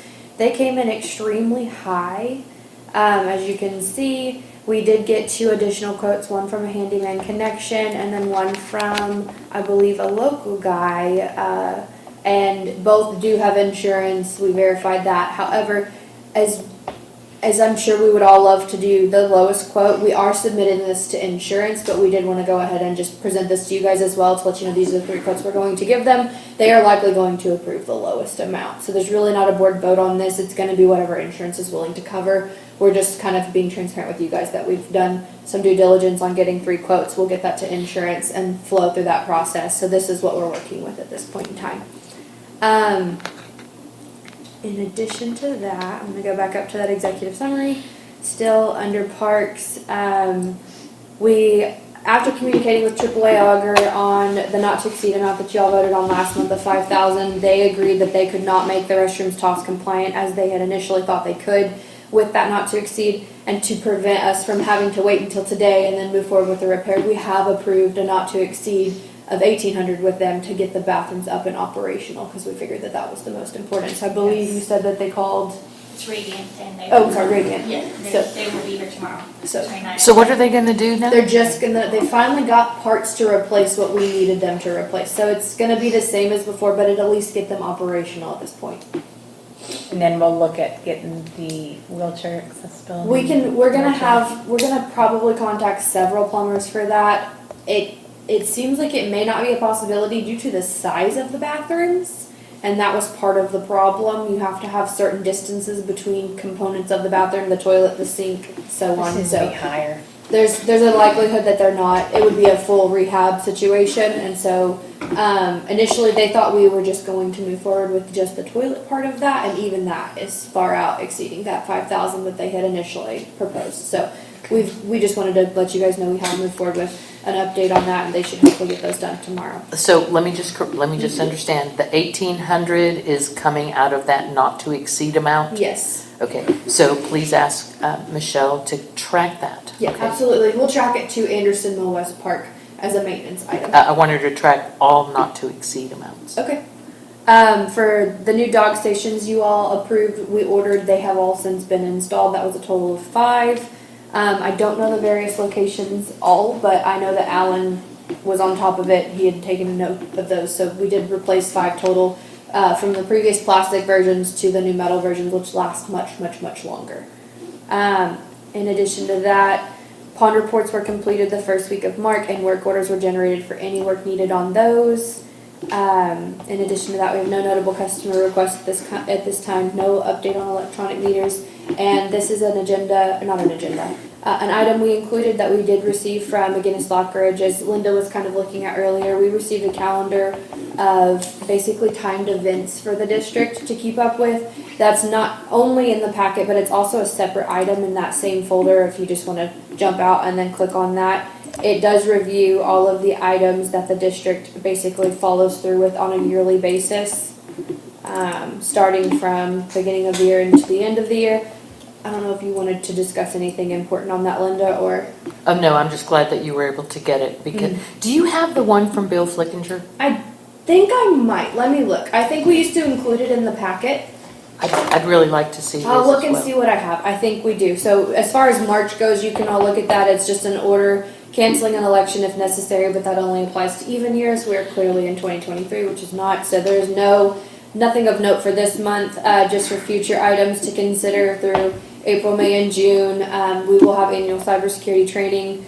That is typically something done in-house through your legal counsel, so this is definitely going to be something we're going to have to engage whoever you decide to appoint on where we need to be with that.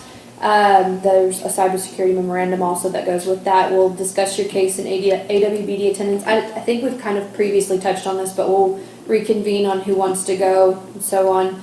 And then confirming any updates to the website pursuant to House bill. So these are all items. If you want to review this in your spare time and see what we have coming forward, or if you have anything you want to add that you feel like would be pertinent to go on this, we can certainly do that. And what we can do moving forward is make sure that this is included in that board meeting packet on a monthly basis, just so you can review it. The hope is also going to be that your new council utilizes this and includes that as well. Perfect. Do you guys have any questions other than that? No, that's great, thanks. Of course. Well, that concludes my report. Oh, let me ask you this, on page 18, this is what you had to file for the spillage on Hatch? Yes, the UD report, correct. That is the report that is filed directly with TCEQ. It's on page 18 of the report. That was filed Friday after the spill. It's a requirement for an unauthorized discharge of the nature of the lift station overflowing. So that is something that we provide to TCEQ in part of that process. So yeah, there's really not a whole lot extra to that. Okay. All right, that's it. Well, thank you very much. Of course. Move on to 12, committee assignments. Oh no, we've postponed that one, right? For that? No, we didn't postpone. No? Okay. Move on to 12, committee assignments. And I actually put that on there, and that was, and I wrote, the district's use of committees has always been suspect in that 2-member committees have been making decisions outside of the public's view and without the consent of the board. For that very specific reason, at this time, I am recommending that only advisory committees we need at this time continue the district's immediate business. And that would be the Billing and Invoice Committee, which is you and Beth. Correct. The Parks Committee only has one person on it, so I am recommending that David be the second person on the Parks Committee. He already drives the neighborhood and goes through the parks looking at things, following the brush cleanup as well. And then the Management Committee, which is only now you, Hanoi, I want that to be you and me. And this committee is responsible for open records requests, which are time sensitive and require action within 10 business days of receipt. My own personal experience in utilizing public information law to gain access to information, coupled with two campaigns promising transparency, makes Hanoi and I ideal for this work. And there are, as we get down to committee reports, there are outstanding open records requests that we're behind on. So the only committees that really function at this point are Billing and Invoice and Parks and Management. And the other... Infrastructure, sir, you want to do that, so Hanoi? Well, the Infrastructure Committee is kind of, I think it needs to be explored because Herb comes in here and talks about all the things, and then the committee never reports anything on infrastructure. And I went back and looked at meeting minutes, and it's been that way for a long time. So I don't know that that needs to be a separate committee because the committee is not bringing the information to the board. Herb brings the information to the board. So what Herb charges us to make an agenda for the committee meeting, the infrastructure committee meeting, and then he charges us to attend that committee meeting, and it's averaging just right at $2,000 a month for that service. And then he comes to the meeting and he presents everything. The infrastructure committee presents nothing. So is it necessary to have one? I'm not suggesting making any changes to that today. I don't even have it on the list. I was just suggesting it as a committee that continues to be active because of your vote earlier being that, well, not vote, but your discussion earlier being that Herb would talk to Hanoi, who's on the committee. I don't want that to hinder. Herb needs to talk to the entire board with what he finds, not just the committee. Well, I think that they were going to discuss, and then there will be a report that goes out to the full board. Again, it is the committees that are now down to one person that have an immediate need, which is Parks and Management. They have an immediate need to be filled. I agree with the lady that spoke that I would prefer that a fifth person be on this board before all committee assignments are redone. But these committees have work to do today, and they are being done. They can't function by one person. That's not a committee. That's one person making decisions. That's not how it works. So it's real simple. Parks needs a partner. Management Committee needs a partner. Those had Megan in those slots. Since she's gone, Parks, I nominate David. The Management Committee, I nominate myself. And then when we fill that fifth seat, then I will have on the agenda to reconstitute the whole board and do all committee reassignments. But until that fifth person is here, we still need to keep the business of the district going. And I have been chasing down open records requests. I have been making sure that notices get sent to the people on the status of the storm cleanup, all of that. I've handled all of that because somebody had to do it and nobody else was doing it. That's not true. You want to go ahead and make Yes. finalize your motion? I will make a motion. I move that the Parks Committee include David Flores, and the Management Committee be Hanoi and myself as an interim solution until the board is full of 5 members. So you're saying this is an interim solution? Yes. And then we can do reassignments? Yes. Need a second.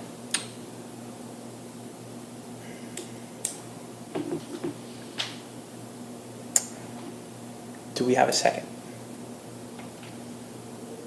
I'll go ahead and second that. Discussion? Yep. Yeah,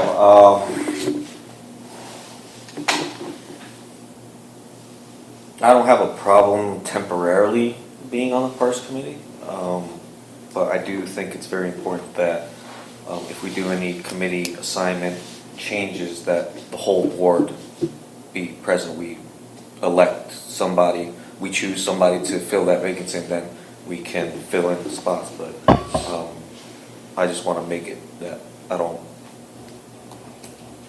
want the public to think that this is forever. You know, it's very temporary, just until the storm cleanup is finished and taken care of. Because you know, I've been driving around making sure that they are where they are, and trying to hold them accountable and watch that they are doing the job. But I'm okay with doing it temporarily until we get the other board member. I think we have. Do you have any further comments? No, I just want to reiterate, these are interim committee assignments until we fill that vacancy, we have a general counsel, and we reconstitute the board. Director Jones. I am going to rephrase that, and I'm going to ask for Parks Committee for our vice president to take over those positions for Park Committee and for information management until we get a lawyer, which is only another week. And then after that, we can make a decision. David, you and I know that we're not going to work well together. You've been, when we did parks all last year, you walked out of the meeting every single time we talked about parks. You got up and you guys all left. So I'm not comfortable with that. But because you showed me that you didn't care about parks when you walked out each time. So I struggle with that. Okay. And I think that anybody that wants to watch a video can see you get up and walk out when it was parks. You know, and for information management, she's censored right now, so she's someone that I'm not supposed to be talking to anyways. So if you want to take those two positions until we get a lawyer, I think that's fine. Well, I know it's already on the management. It's not information management, Beth, it's the management Management. committee. It's two, you're confusing it with info management. Which Hanoi is already on the management committee. So here's my take. We have 1 week. Before we've talked about this, I think infrastructure committee is important. It's not on And, this list. No, but I just wanted to touch base, since you touched base during it's a committee matter. What I'm saying is, it is important. Now, I think it's too premature, and it's a lot of moving parts to make a decision like that. We have an issue here that, you know, we need to work through, and I think forcing that is not going to do anything but aggravate the issue. So I don't think that part of your motion I would support.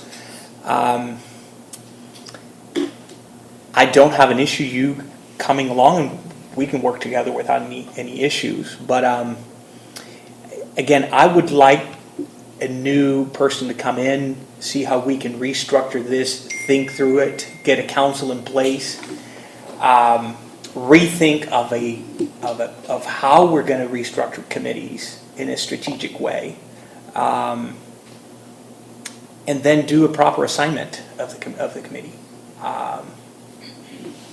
Wait for a lawyer. So if she's expressing that both of you can't work together for one reason or the other. And I think forcing that is it's not going to work, period. Again, I don't have any issues working with you. We can work together until we get a council in place. What I do think is that we have to work a process to make these committees work. And I do believe that we all, as boards, must be engaged in committee. I think that is important. The more people we have involved, I think the better the process is. I don't feel comfortable being by myself in a committee. I would rather have somebody else come along and work with me together. But what I'm saying, I think filling the vacancy, hiring an attorney, it's a big priority. if you're willing to amend your motion to where maybe you and I can work together on the waste management committee, I don't have any issue that. It's not with waste, that. but you're the management. Management, yep. I'm on waste management. Let me, how about this? Let's discuss this. If Beth is not comfortable working with David on the parks, then I will amend my motion where David and I will do the parks. We can work together. No, you're not gonna take 2 jobs from me, Linda. I'm sorry. You've already taken 1. I'm just saying, here's the reason for it. The Parks Committee is responsible for this brush cleanup. Okay, that needs to be babysat until their contract expires at the end of March. A committee is 2 people, not 1. And so it needs the attention of 2 people to keep Sunscape on track. We also need to get estimates from arborists. We need to know the costs of another company coming in here and finishing. Will you let me speak during parks? And let me share with what All that needs to happen. All that needs to happen. It's not one person's job, it's 2 people's job. Right. Can you amend your motion where Beth and I can work in parks? Okay, sure. Until. Something on that, It takes more than just Do you being understand, on the right? committee. That, if she can't work with somebody on this board, then we can fix that. Do you want me to tell you why I won't work with No, you? I don't Okay, want no, me to let's come not to my enter house into with a this gun? kind of, no, let's, Point of order. No. Vice President, if she bursts out again, I'm going to make a motion to remove her from this meeting. That is the rules. You need That's how they honesty. work. okay, You want honesty. Can we stop? Can we just stop right now and we can keep on moving? So are you willing to amend your motion? I just have one thing. No, we, do we I have a will motion? amend my motion, but I do need David's input on this because I nominated him to be on this committee. If you want to take that spot from him and do that work on what he would normally do and chase this stuff down, that's fine. Honestly, I don't have an issue whether I'm in parks or not. Parks are not an interest of mine, but we have an issue that needs to be addressed. And I don't think it's fair, this is my opinion, to remove somebody right now that's doing parks. We have somebody we have a spot that needs to be filled, right? There's a lot of other things that we need to work through to try to force people working together when we're not there yet. I don't think it's a wise decision. What I'm saying is, I'm flexible to where in the interim, I can work with Beth in parks. We can work on something together, and then we can reassess the whole thing. What I'm for is that every member of the board, I believe, should be involved at a committee level. Go ahead. Thank you. I agree with you. I agree that I don't even want to, after tonight's meeting, the hostility that I feel, I don't even want to go there. I don't want to add to her feeling uncomfortable with her. It's fine. I'm okay with that. Just want to make you aware that I have been going around, driving behind the trucks, taking pictures, going to the ponds, taking pictures of all the loads that they've been unloading. I went over to rope off a section for the residents to go drop off. So every day that I have in the morning, I'm there. Every day when I come home, I'm going around the district and seeing the progress.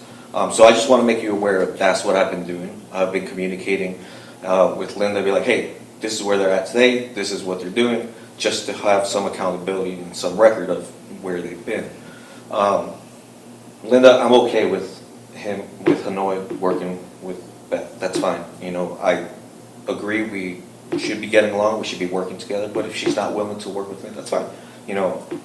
I'll step back, I'll not accept that nomination, and we can move forward that way. So I just wanted to discuss it. Well, thanks for sharing.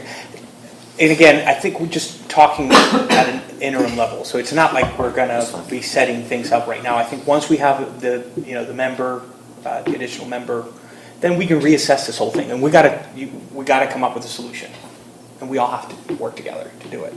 But we got to move on. So, what's your motion? Re-amend, and let's make it work, please. So the motion will be Hanoi on the parks, Hanoi and I doing the management committee, And these are interim committee assignments until the vacancy is filled, and then we will reconstitute the board. I'll second that. All right, should we open for discussion? Should we just go straight for the vote? That's Yeah, it? straight for All right, the all in favor? All right.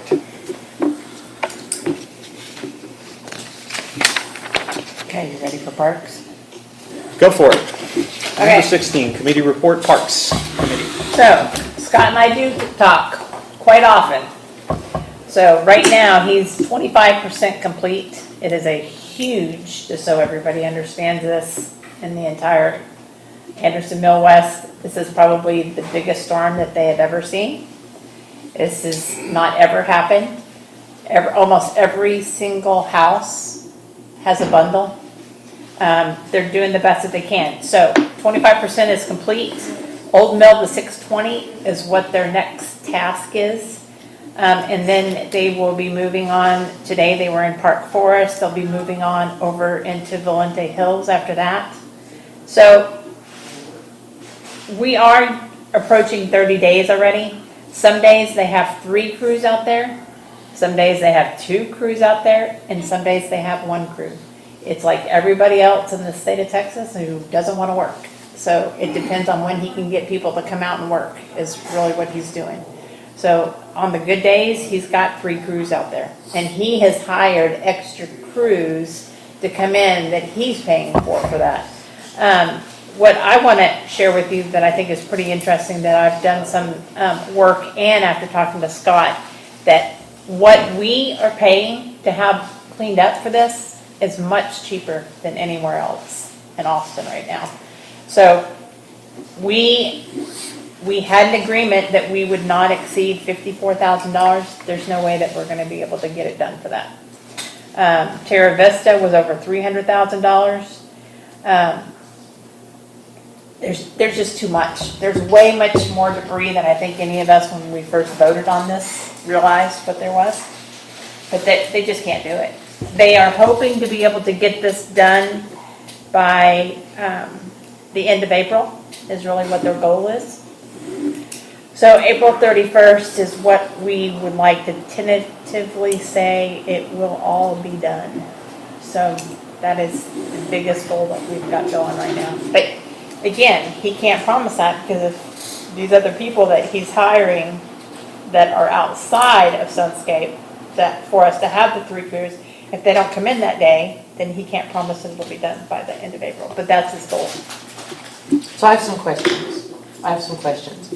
The board approved $1,800 a day for Sunscapes to come in here and do brush cleanup. How many crews does that $1,800 a day pay for? It was for 1. 1 crew. And now we have 3. And 1,800 divided by 54,000 is 30 days of work. So have we gotten any bills from Sunscape on this? No, they don't typically bill until they complete a project. So in 30 days, their obligation, what we've approved to spend, will be up.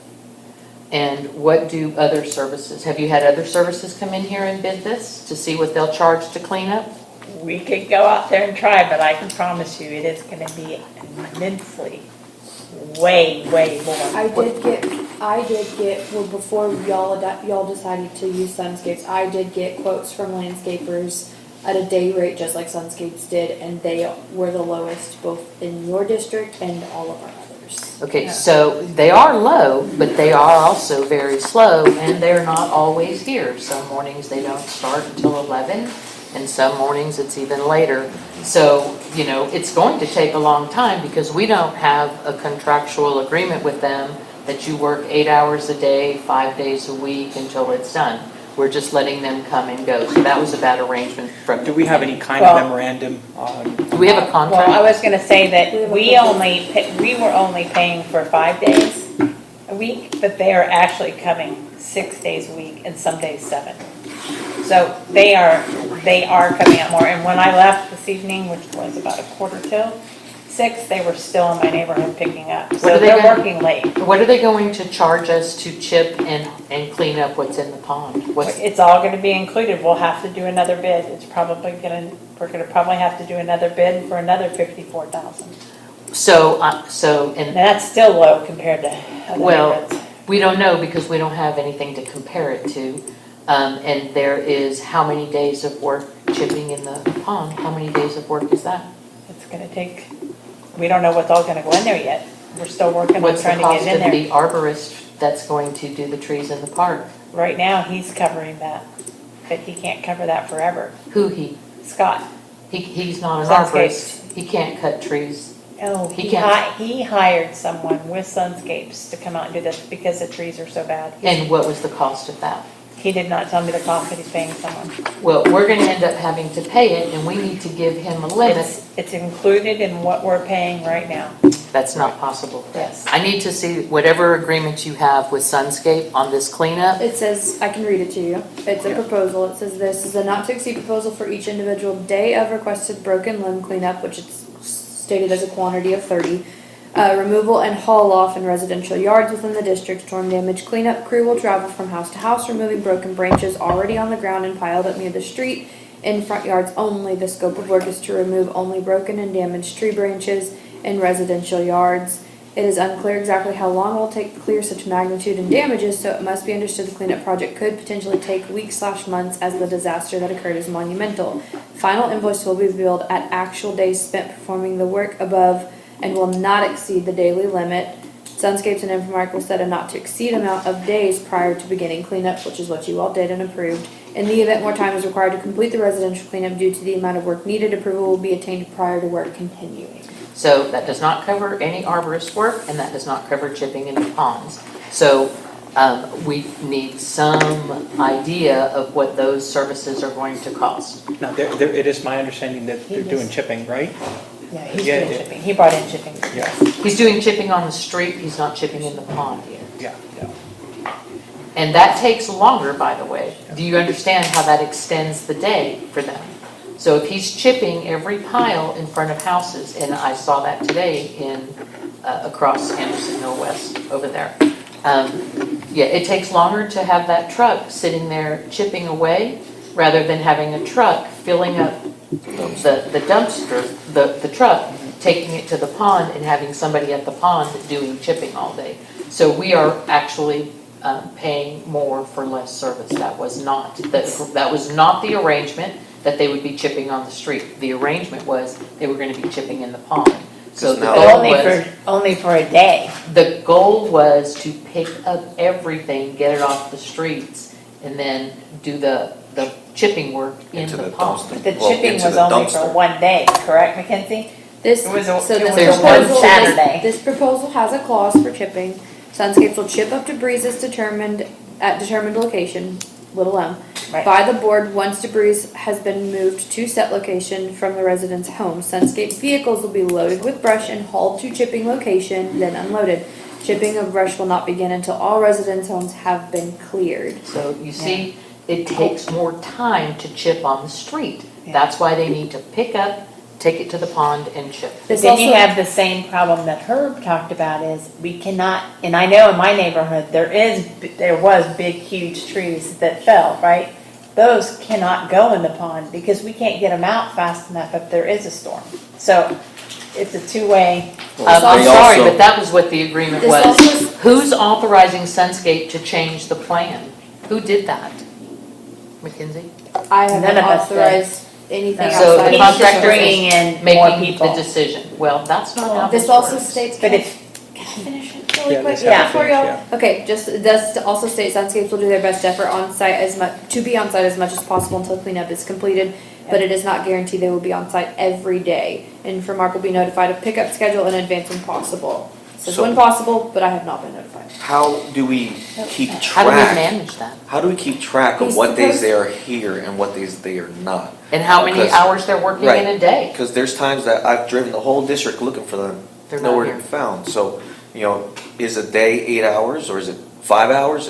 What, I'm confused on how Yeah, we're keeping the track. problem is the agreement doesn't state Doesn't state a an time of hourly performance, amount. so, No measurables on No it, measurables on. on anything. No, but I will, And- and I'll be very honest, I have asked for things and unfortunately did not get them on time, and I had asked for a map and I hadn't gotten one, I had to press for that. I asked to receive an update for the map at least, so we could be updating the website every few days, just as a percentage of cleanup, things that have been done. He had to do that in 2021 as well, and it was a bit difficult to do, and I understand he's gotta check every day, but every few days at least, even if we're a day behind on the reporting, is helpful. It's something I've asked for, and I think it's just a little bit out of Scott's purview to do. Go ahead. Is that something that the Parks Committee members can do, is report to you and, look, they did this section, like when I went yesterday, they had half of Honeyweed done, and. It's easy if y'all do that and you wanna draw on the map, like green out a street or something, that's not a problem. If that the If Parks y'all give Committee that wants to- to commit to going and driving and If- taking inspection of what they did, then. If y'all do that and you give me the map, I have the app to be able to color code it like we've done for the website, and color code the map and put it out there for the updates as far as the percentage completed for certain areas. Now, I did talk to Scott the other day, and he told me that all of his crews, his trucks, have GPS on them, and he tracks them that way. And this morning, I asked him for a GPS report on his crews in this district. Because when that bill comes in, if he says, I was here every single day, for this entire month, then there needs to be something to substantiate that, because if David's not driving this district looking for him, I am, and they are not here every day. So I don't want to pay $1,800 a day if they were in the district for 4 hours. So and you need to follow up with him. I think I CC'd you on that You message. did, I was on that and I didn't see him respond. GPS reports, he said he has them, that's how he tracks his crew. So let's see what he's doing in the district. It needs to be measurable. I think it's very clear that there is no way they're gonna have it done by the end of March. And I don't think with this That's a lot. contract that we have with them is not satisfactory for doing work. There is no measurable here, nothing. And we don't even have them for full 8 hours a day. There are other companies that do charge. Yes, we're paying $1,800 a day for them to just haul debris. Our sister mud next across Cypress Creek, they're paying $2,500 a day for a crew 8 hours a day to chip and haul away and pick it up. That is far less expensive than what we're paying Sunscape. When you figure, because what they're going to charge us to stand in that pond for a month and chip debris is going to far exceed what our sister mud over across the way is paying per day to get it out. And their contractor is so thorough and efficient, they literally do many streets in a day. They have huge crews, huge trucks, and huge chippers. We got the wrong people doing the job in this neighborhood. I think we need to ride out that $54,000 that we've agreed to pay them, let them get as much of it done as they can. And I think the Parks Committee needs to find a better contractor to finish up this mud. Now, is this some sort of memo or is it It's an the actual agreement? proposal. Their proposal, For the work. right. Is there any way that we can amend at least, let's talk about You can set expectations, yeah. And that can be done verbally in an email, in writing that says, we want X, Y, and Z, that kind of thing. It's unfortunate you can't really hold them contractually obligated to that because it wasn't in the proposal, but it never hurts to set those expectations. Yeah, but if they're saying a day, then I want to see a day performance. You see what I mean? To How make many sure they're hours is doing- in a day to you? That's the question. You Yeah. need to be, that's where you set the expectations and be clear on, total number of time. What's a day for you? We want to track this. We want to know how many days this week you were in the district. How many hours in a Hours day? per day, crews per day. In some districts, we've asked landscapers to tell us number of loads taken and report exactly how many houses and what houses they touch. So, and they've been able to do that. And it's not Sunscapes, it's a completely different landscaper, but those expectations you can set. And we need the prices of what happens when they're chipping in the pond. What are they gonna charge us for that crew and that chipper to be out there for God only knows how long? What are they gonna charge us to load that dumpster? They've dumped that mulch on the side of the dumpster, not inside of the dumpster. So we have that issue to contend with. Well, I think that was that one day that they were chipping in the street, they dumped that debris onto, it wasn't. Into the pond, Yeah, to the- on the to- ground, in the pond, not in the dumpster. So, on some days, we have one crew, Beth, and on other days, we have 3 crews. So are we paying $1,800 a day per crew? Or we're paying That's what I'm trying to $1,800? say. So He we're brought paying- in his, he's Can I finish my, paying. okay, He's so, paying. so we're paying $1,800 a day for 3 crews. For whatever he brings in That that day. day.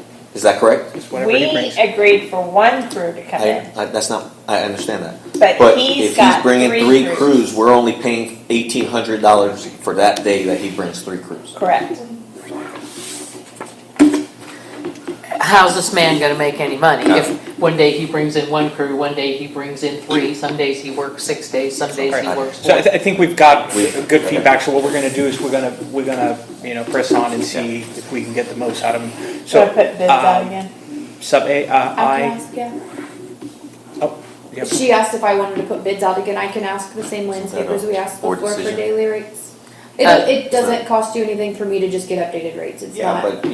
but, to me, I feel that should be a board decision to. We've say, already oh, committed, Well, we're, you're not gonna change. You would have to decide if you wanted to go with anybody new, but I can at least have numbers prepared for you at the next meeting or whenever you so decide. you're gonna do a proposal. I'm just gonna get daily rates, cause that's all anybody's willing Right. to offer right now And they can't even anyways. tell you how many days. No, this is the only district we've approved a set amount of days. Everywhere else has been, updates have to be given X amount of days, and then a determination of if you get to continue goes on, things like that, but that's also contingent on expectations for those landscapers to do things like, tell us how many crews you had in the district in a day, what streets did you complete, so on and so forth, so. And while you're relooking at this, Parks Committee, we really need to know what, how much work an arborist is gonna need to do in this district and what that's gonna cost. Because there's a lot of damage in the parks. All right. We don't have any of that information. So on the hiring of additional services to assist with storm cleanup, that's what she's gonna send out, right? Send those out, okay. You want to do the same for an arborist? I already have it down here, I'm gonna reach out to Legacy and get you guys a prelim quote. They take a while to get done anyways, That's they're fine. pretty slow, so. We've got people, yeah. They typically also don't give you a quote until everything is done because they don't do what Sunscapes, they do what Sunscapes can't do. So they like coming after them and then they'll catch the stuff that's really high up in the trees that Sunscapes doesn't touch. Well, I think Sunscape claims they're 90% done in the parks and common areas, so it's time for them. Yeah, I'll reach out to them and we'll start getting them in a proposal for the parks and areas and things like that. Last year, in 2021, when we did this, we did have the Parks Committee go with them to look at these things because the initial proposal amount came in and then not all the work was completed and then it later was told, well, we didn't know that was there, that wasn't included, so I would advise. Lots of pictures. I would to hold them. advise the two of accountable. you will work together with them to, and obviously, and for Mark, we'll work together with scheduling a meeting with them, meeting in the district and walking, if not all, a good majority of the larger parks to make sure we set the expectation for what we want the proposal to entail. Because I do feel like it was a failing point in 2021 where we had to go back, 9 months later Yes. and say, this was missed, and they said, well, it was never included.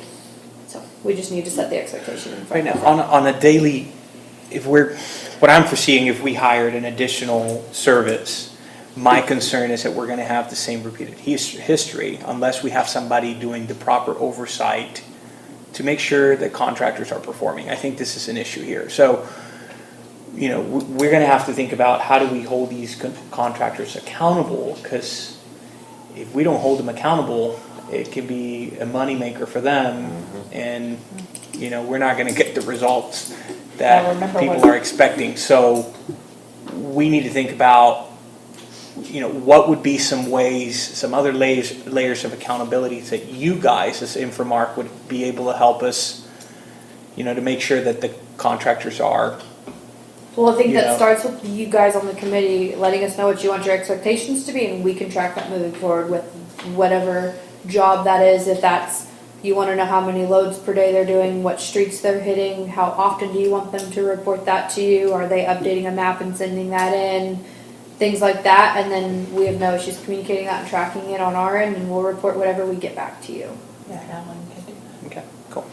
Now, I do have a question. Do you want us to make a motion on what we don't want to go over for an arborist? Because it's going to cost They're not, I wouldn't approve any amount at this current point in time. I think you should get a proposal in. If we feel like that's high, we can ask another.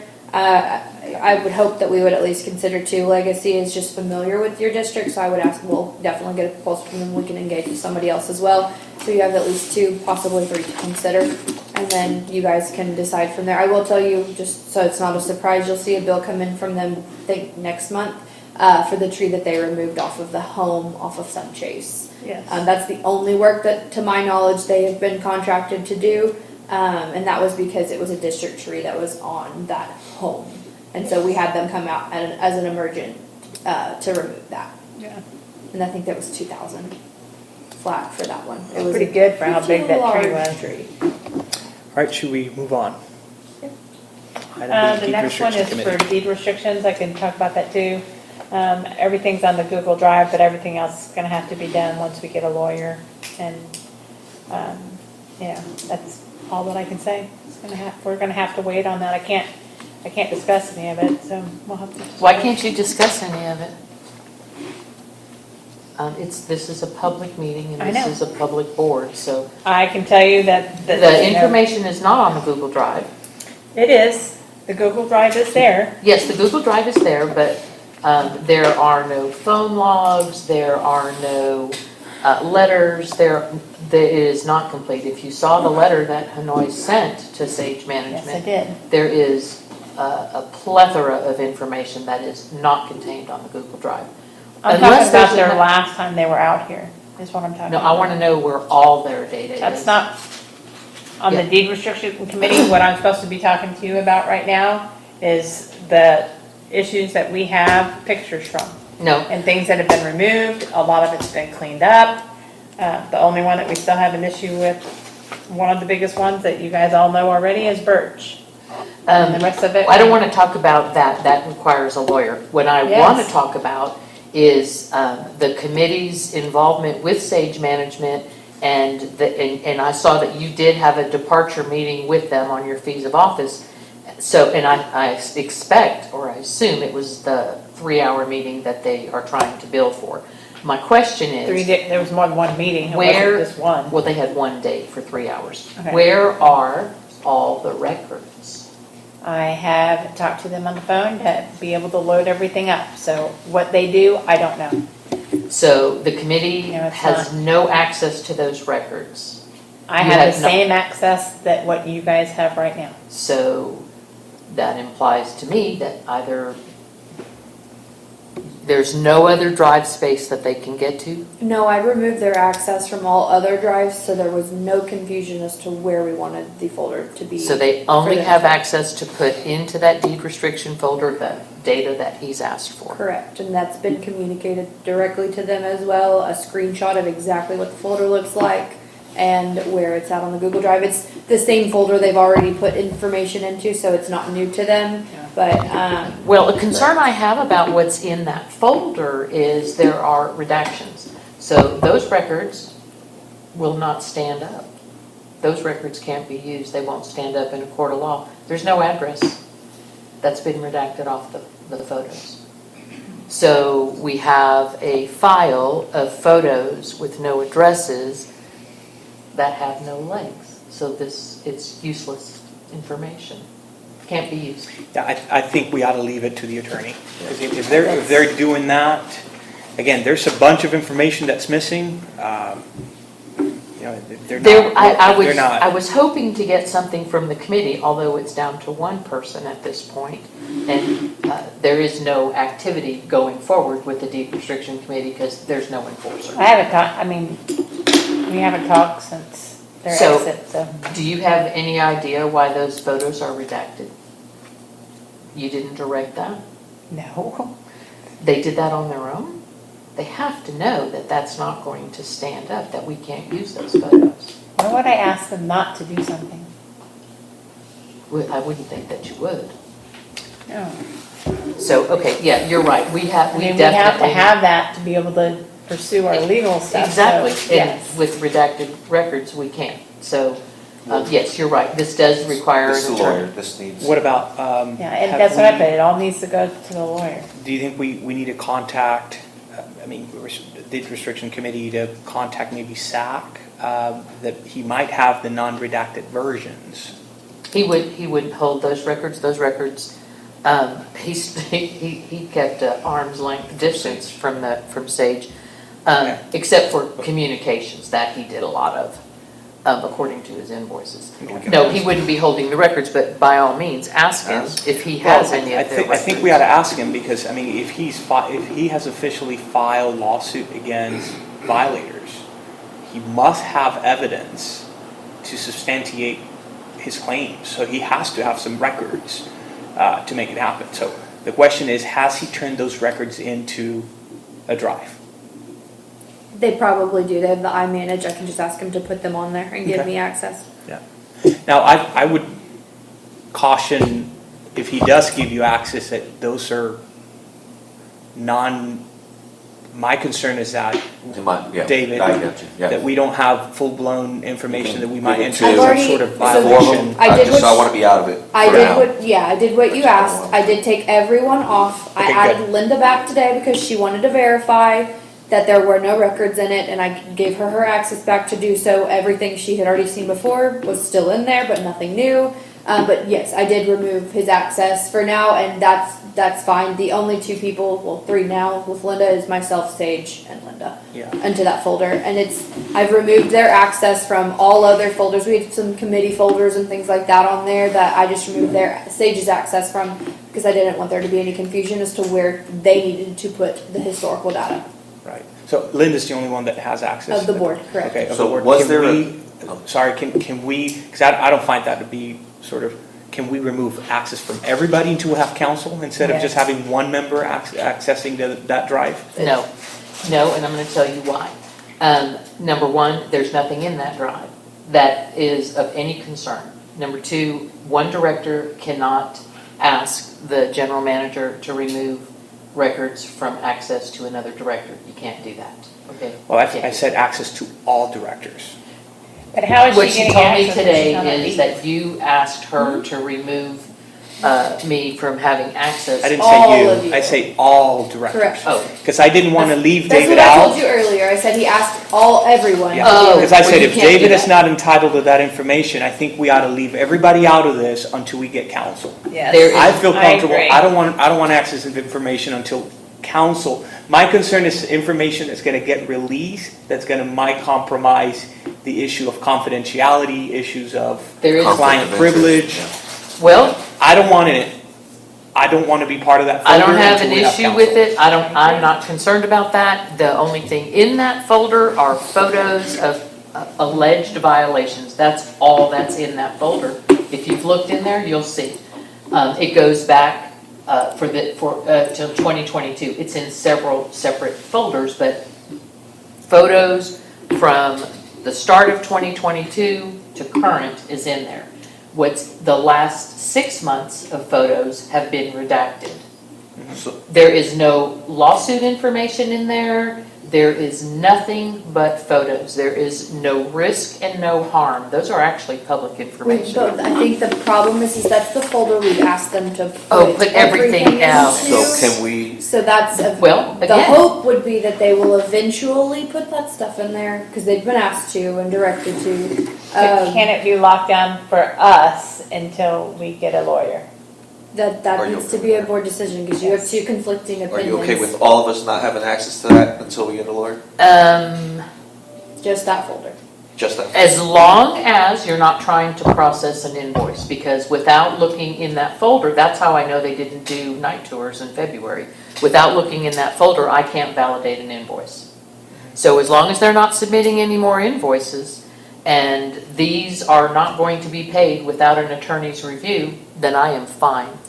All directors have no Yeah, access. I'm in agreement. I mean, if David doesn't have access and we don't have counsel, let's don't want have no one Nobody touch it. has access, And except for Sage is Sage. not getting paid And until that's- things get That's cleared. it. Yeah, to put stuff. I've removed Linda, so y'all are good. And that means there's nobody who has access. Just me and Sage. Yeah, no one I on don't the know board how has you access. could have reviewed their invoices without looking in that folder. Well, I just reviewed the invoices. I didn't look into that folder. I know, but I'm saying, how could you validate I that think invoice? that's a question we I should have get, I discussed. think that's a good point, and you're right. Yeah, you're right. So, okay, so now it's clear. So those checks that we pulled, did you pull them out? Yeah, pull them out, if you can review them. Those checks now, well, we'll have an attorney by the end of the month, so that can actually look at this for us, but this one is okay. This $20 check is fine. And you need to pull the Infomart check. That was a missed payment from last month. That additional What's the amount check for that one? It's the one that's over 100, yeah. Okay, but I thought we were just stopping the, No, they're going to correct first. And Okay. we're going to check with the attorney. You want the check number? You'll, 5816? Yep. 108,000? Yep. Don't tear it up. don't tear it up. You'll get it soon. It's hard, well, You'll no, get I'm it just telling you, it's difficult to get checks cut sometimes, so just hold on to it. Those are the three we pulled. Yeah, correct.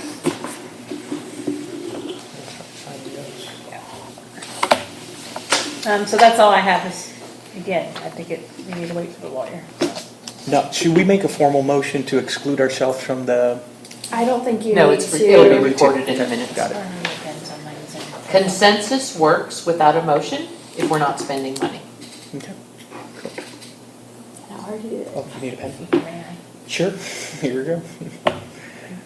All right. Open Records Committee. Well, we can't really do much with that without a lawyer either. Actually, we can. We have some items to discuss. Do you mind if do you want me to? Please, go ahead. Okay, so, we've gotten the records from Mr. Evans' office regarding the PIRs, both past, present, and current, or past, you know what I mean. We have 3 currently outstanding. One is from, a gentleman who has requested your January 18th meeting minutes. However, I'm gonna ask him tomorrow if he would be willing to withdraw if the video is corrected. So that would remove you guys from falling into any violation for not having those minutes ready yet, because they aren't ready unless the board wants to vote to release the draft minutes that you currently have. The problem is that is the one that Director Fabre notated, the big yellow sections of being copy and pasted from another, looks like minutes draft that, possibly came from Mr. Evans' office and Sarah just copying and pasting and preparing. I'm gonna confirm with Caleb if the video is corrected, which is who was with Touchstone. He was asked to correct it. There was bits and pieces of the video missing because that night was the night that we were having issues getting it to stay on. If it's corrected, I might ask Mr. O'Toole if that's, because he did ask for both, either that or the minutes because the video was not correct. It was missing a portion of a motion made, so he wanted the minutes to verify what the motion was. If the video is correct and he's willing to withdraw, then that one will come off and we won't have to worry about it. I can update y'all tomorrow or whenever we find out. The other 2 are for finance documents for a board member for their election documents. Those have been requested from Zach's office as well, as they should have been the record holder for that. That was done yesterday after I received access. I don't have a response yet, but I'll follow up tomorrow, maybe Friday, give them at least 72 hours to respond. And I've asked them to just put that into the same drive that they've given us the access to for the PIRs.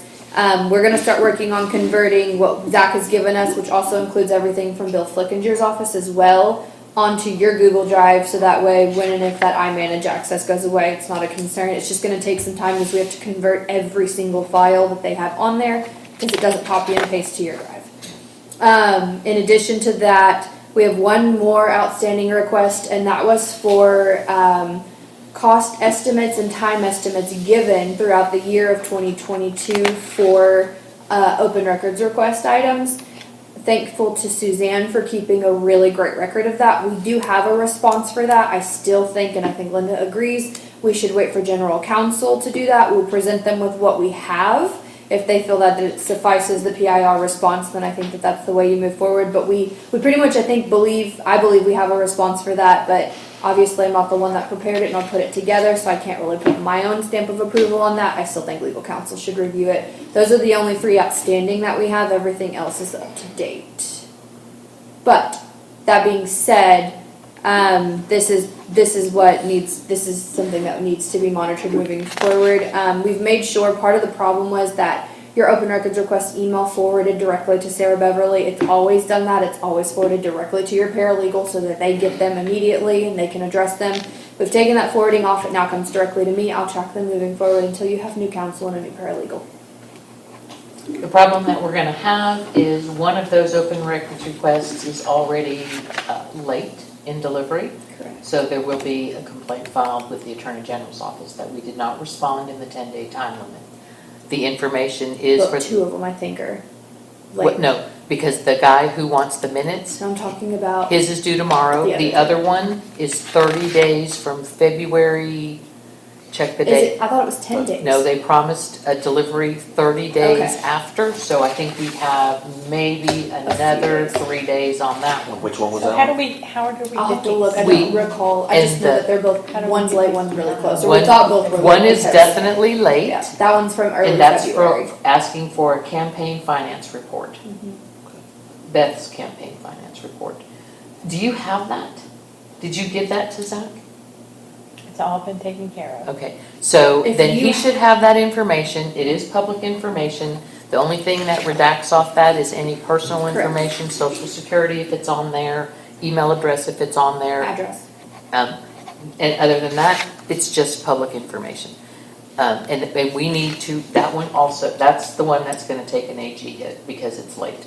The other one, the gentleman who wants the minutes, his is due tomorrow. I don't believe you can ask him to withdraw his request. What you can do is give him a copy of those minutes with the watermark that says draft on it, and then we have satisfied his request. Do you want to do a board vote on that, just to make sure we have it on record that the board was okay with doing that? Yes. I think that's what you had talked about. Yes. I will make a motion that we release the draft January 18 minutes to the gentleman who's requested them with the watermark draft across the top of them so that we have satisfied his request. He knows they are a draft. She has fixed the video. And then we meet that deadline. So that's my motion. Release the January 18 minutes with the watermark draft to the requester.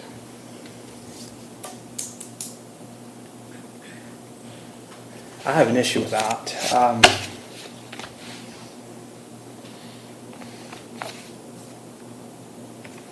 mean, my concern is that the draft that we're going to be producing is going to precisely acquire the information that he wants.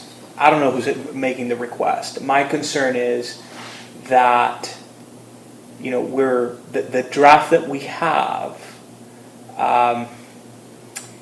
it's not really legally proof per se that we're releasing way too much information that's not really needed. He was real clear. I did not ask for your final version of minutes. I asked for January 18th minutes.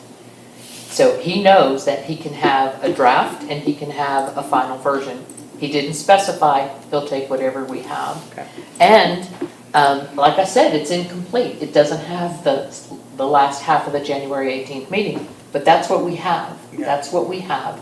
And as long as she puts the word draft on that thing, it is It's- nothing more than wait. the best we have. We had 2 options. His request was, I'm requesting either minutes or a complete recording. And can you, That will verify it Can you before we vet? tell him You have that. until tomorrow Correct. because it's Well, I due already tomorrow. looked tonight, and he had stated that he felt that the discrepancy was at 16 minutes in, and I've checked, and I watched from 16 to 21, and I don't see a skip. So I'm gonna have Caleb verify from Touchstone that he fixed it. He was asked to do so. If he will verify and give it his stamp, yes, it's been corrected. Then we can. let me change my motion. Let me change it then. Then I move that Mackenzie verify that the meeting video is correct, and then contact the requester that the meeting video is now correct, and we have satisfied his request. If he said either.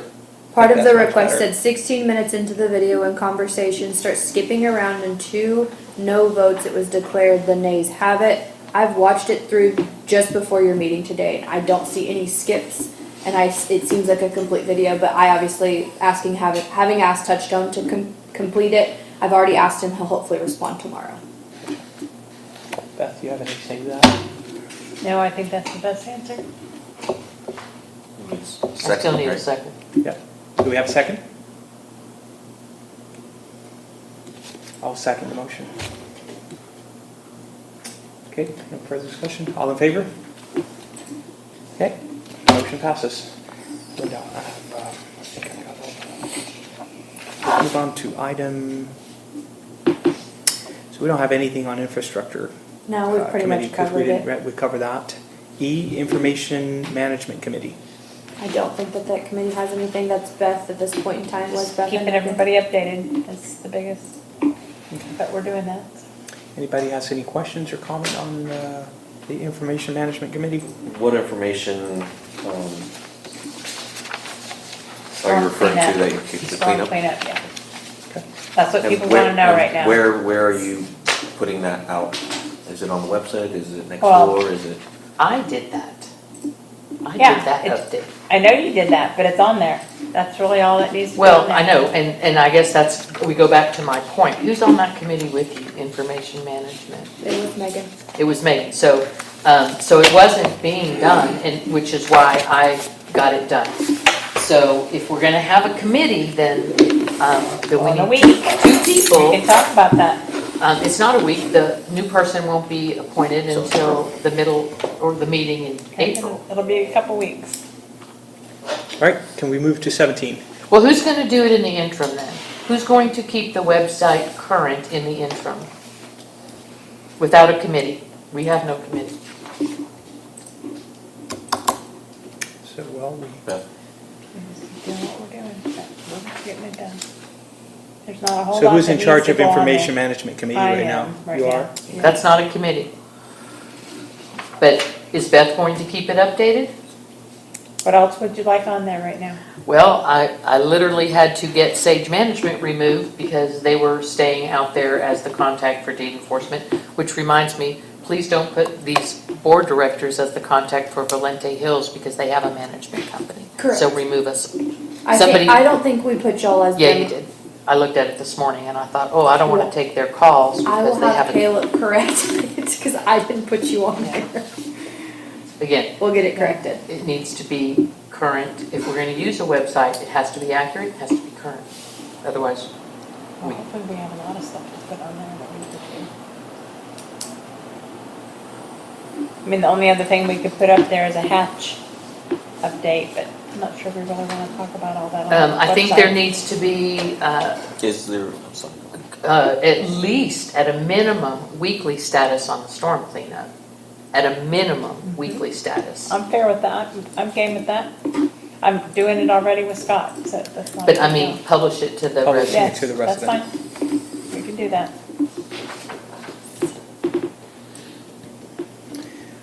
All right, can we move on? Number 17? Again, I think that needs to Deed be restrictions discussed with the enforcement lawyer. matters, including but not limited to ongoing litigation. I think that needs to be with the lawyer. Yep, who, Was that just a that was standing item? Linda's agenda It's a item. standing item on here, and I did have a note, but I already did it, was to ask Mackenzie to take us off the Valente Hills contact. You've been removed. I think Caleb just mistakenly added you because he left a contact and put you under. I've taken you off though. All right, so item 18, confirm next meeting date. So here's what I've done, and you can decide if it's gonna work. I have tentatively looked at March 22nd, which is next Wednesday at 6:30, with an agenda that is to interview and hire a general counsel. And from Art, will you guys be present? Yes. I don't currently have any standing meetings for that day. I can be there. So March 22nd, Yes, regular time, 6:30? yes. And then while we're on this agenda item, the following Wednesday, March 29th, at 6:30, another general meeting with our new council to go over priority items for this board that need to be taken care of immediately. Here's just some of the things that I have written down. Pending litigation, contract review for Sage Management, so we can figure out how to pay them, public information requests, and those as primary priority items that we need immediate attention on from a lawyer. Can we submit there to include the RFP to see if we can put that in there? Sure. Yeah. Okay. Just get that reviewed and let's move on with the posting. So RFP, okay. And then we need to include storm every single meeting. That's a committee. This first meeting on the 29th, we don't want to overload a new attorney and have him here for 10 hours. We need to hit the very most important things, and then we need to get back on our schedule of our monthly meetings. And this, on March 29th, we will not have selected and appointed a new director. Yep. So anything beyond the immediate attention that we need from a lawyer would be shorting the future board director. Okay. So can you list those again and see if anybody wants to add any future agenda item? Do you So want to what talk do you about have? these with the general counsel on the 29th? Oh, yeah, Just the purchasing review. I have that. Well, do you want to do the Sage ones as well? You can just put an item as. Well, I have Sage separately, so, Okay, that's fine. but I did have purchasing review if I didn't say it out loud. No, that's okay. I just So- wanted to make sure you were covering it. So you want to do Sage sub-item purchasing review or? This is what I have. Okay. Pending litigation. Okay. Contract review, which would be Sage. But we could do any, if we leave it open like that, we can ask questions about any contract. I had pending litigation twice, so public information requests, purchasing review, and now the deed enforcement RFP, which I'm gonna write it, deed enforcement practices, committee activity, and RFP for services. Because we need to discuss whether this needs to once again become a public meeting, because committees don't make decisions. And that we'll get from the new attorney. Okay. So I've got it there. Anything else that needs to be added to the item? I had put landscaping RFP because I think with the attorney's concurrence that we have met the termination clause in Sunscape, I would like to go forward with that contract and get a landscaper in here. So landscaping RFP. Didn't we talk about that at a We prior meeting? pulled it when the storm happened and you didn't want to be switching a landscaper in the Met middle with of some people cleanup. already, so We determined that we would talk try about to wait until close to, if not the end of all cleanup before we I don't reissued wanna the do that RFP. until after. Who pulled that RFP? I did, myself, with the concurrence of the committee to not move forward. Part of the reason was one of the bid dates, or the bid items was mandatory meeting here, and at the time it wasn't even safe to But we actually talked walk the about that at district. the meeting though. We did. 'cause We talked about not- it as well. We all agreed to pull it until after the storm stuff was cleaned It up. was Because discussed we at wouldn't one have point. anybody Again, to I'm clean it. going to make a reminder that committees do not make decisions, so a committee No, we- overturned a board vote because We the all board did. voted, no. The board voted to publish that RFP and the committee agreed there was a storm. I'm not denying that. I'm not denying you wouldn't have got a vote for it, but it was made by committee. That's outside of a public meeting and committees don't make decisions. Again, we really need to focus on the open meeting laws. They're there for a reason. Okay, so you're talking about priority. My concern is, are we going to be spending time in landscaping RFP additional to everything we have, or should we just focus on storm cleanup? The landscaping RFP is a matter for the attorney to tell me, did we meet the terms and the requirements of the contract for Sunscape by giving them ample notice And if he says, and he's not gonna be able to make that, or she, is not gonna be able to make that decision that night. But we can give them the material, So they can. they okay. can go away, and when they come back on March 20, or for the general meeting in April, we'll have a new board member, and we will have information from the attorney about what we need to do on these matters. But that gives them 1 month to look at all these items and give us direction. And some of this, I'm gonna cover in interview questions. Excellent. What about the, I know we talked about turning in the report, so the audit is about to be, right? Mm-hmm. So I think there's certain agendas that need to be looked at, that need to be turned in, and they are a priority, right? For part of the report that they need to provide, or no? Didn't we talk about that? For the attorney to Items that review the we'll give them. agendas. Oh, we want them to review the calendar of time. We want them events to for the review district. the minutes. Oh, The yeah. the Review minutes, the yeah, minutes. that's what I mean, the minutes. Okay, yeah, that would be a So good that's an thing to- emergency. They can take away from, they can meet with us on the 29th, take away the material, and when they come back in April, they can tell us, this is good, this isn't good, you can do this, you can do Yeah, that. so let's, if So we review can minutes, I'll add the add that. minutes. Okay. And we're gonna submit all the minutes, right, for them to review? Yes. As written in item 5 Yes. and 6. And then we are going to need to discuss with them how to correct all the incorrect minutes that are posted on the web. Okay. And anything that's public information related requests that needs to be addressed that day immediately as well, or no?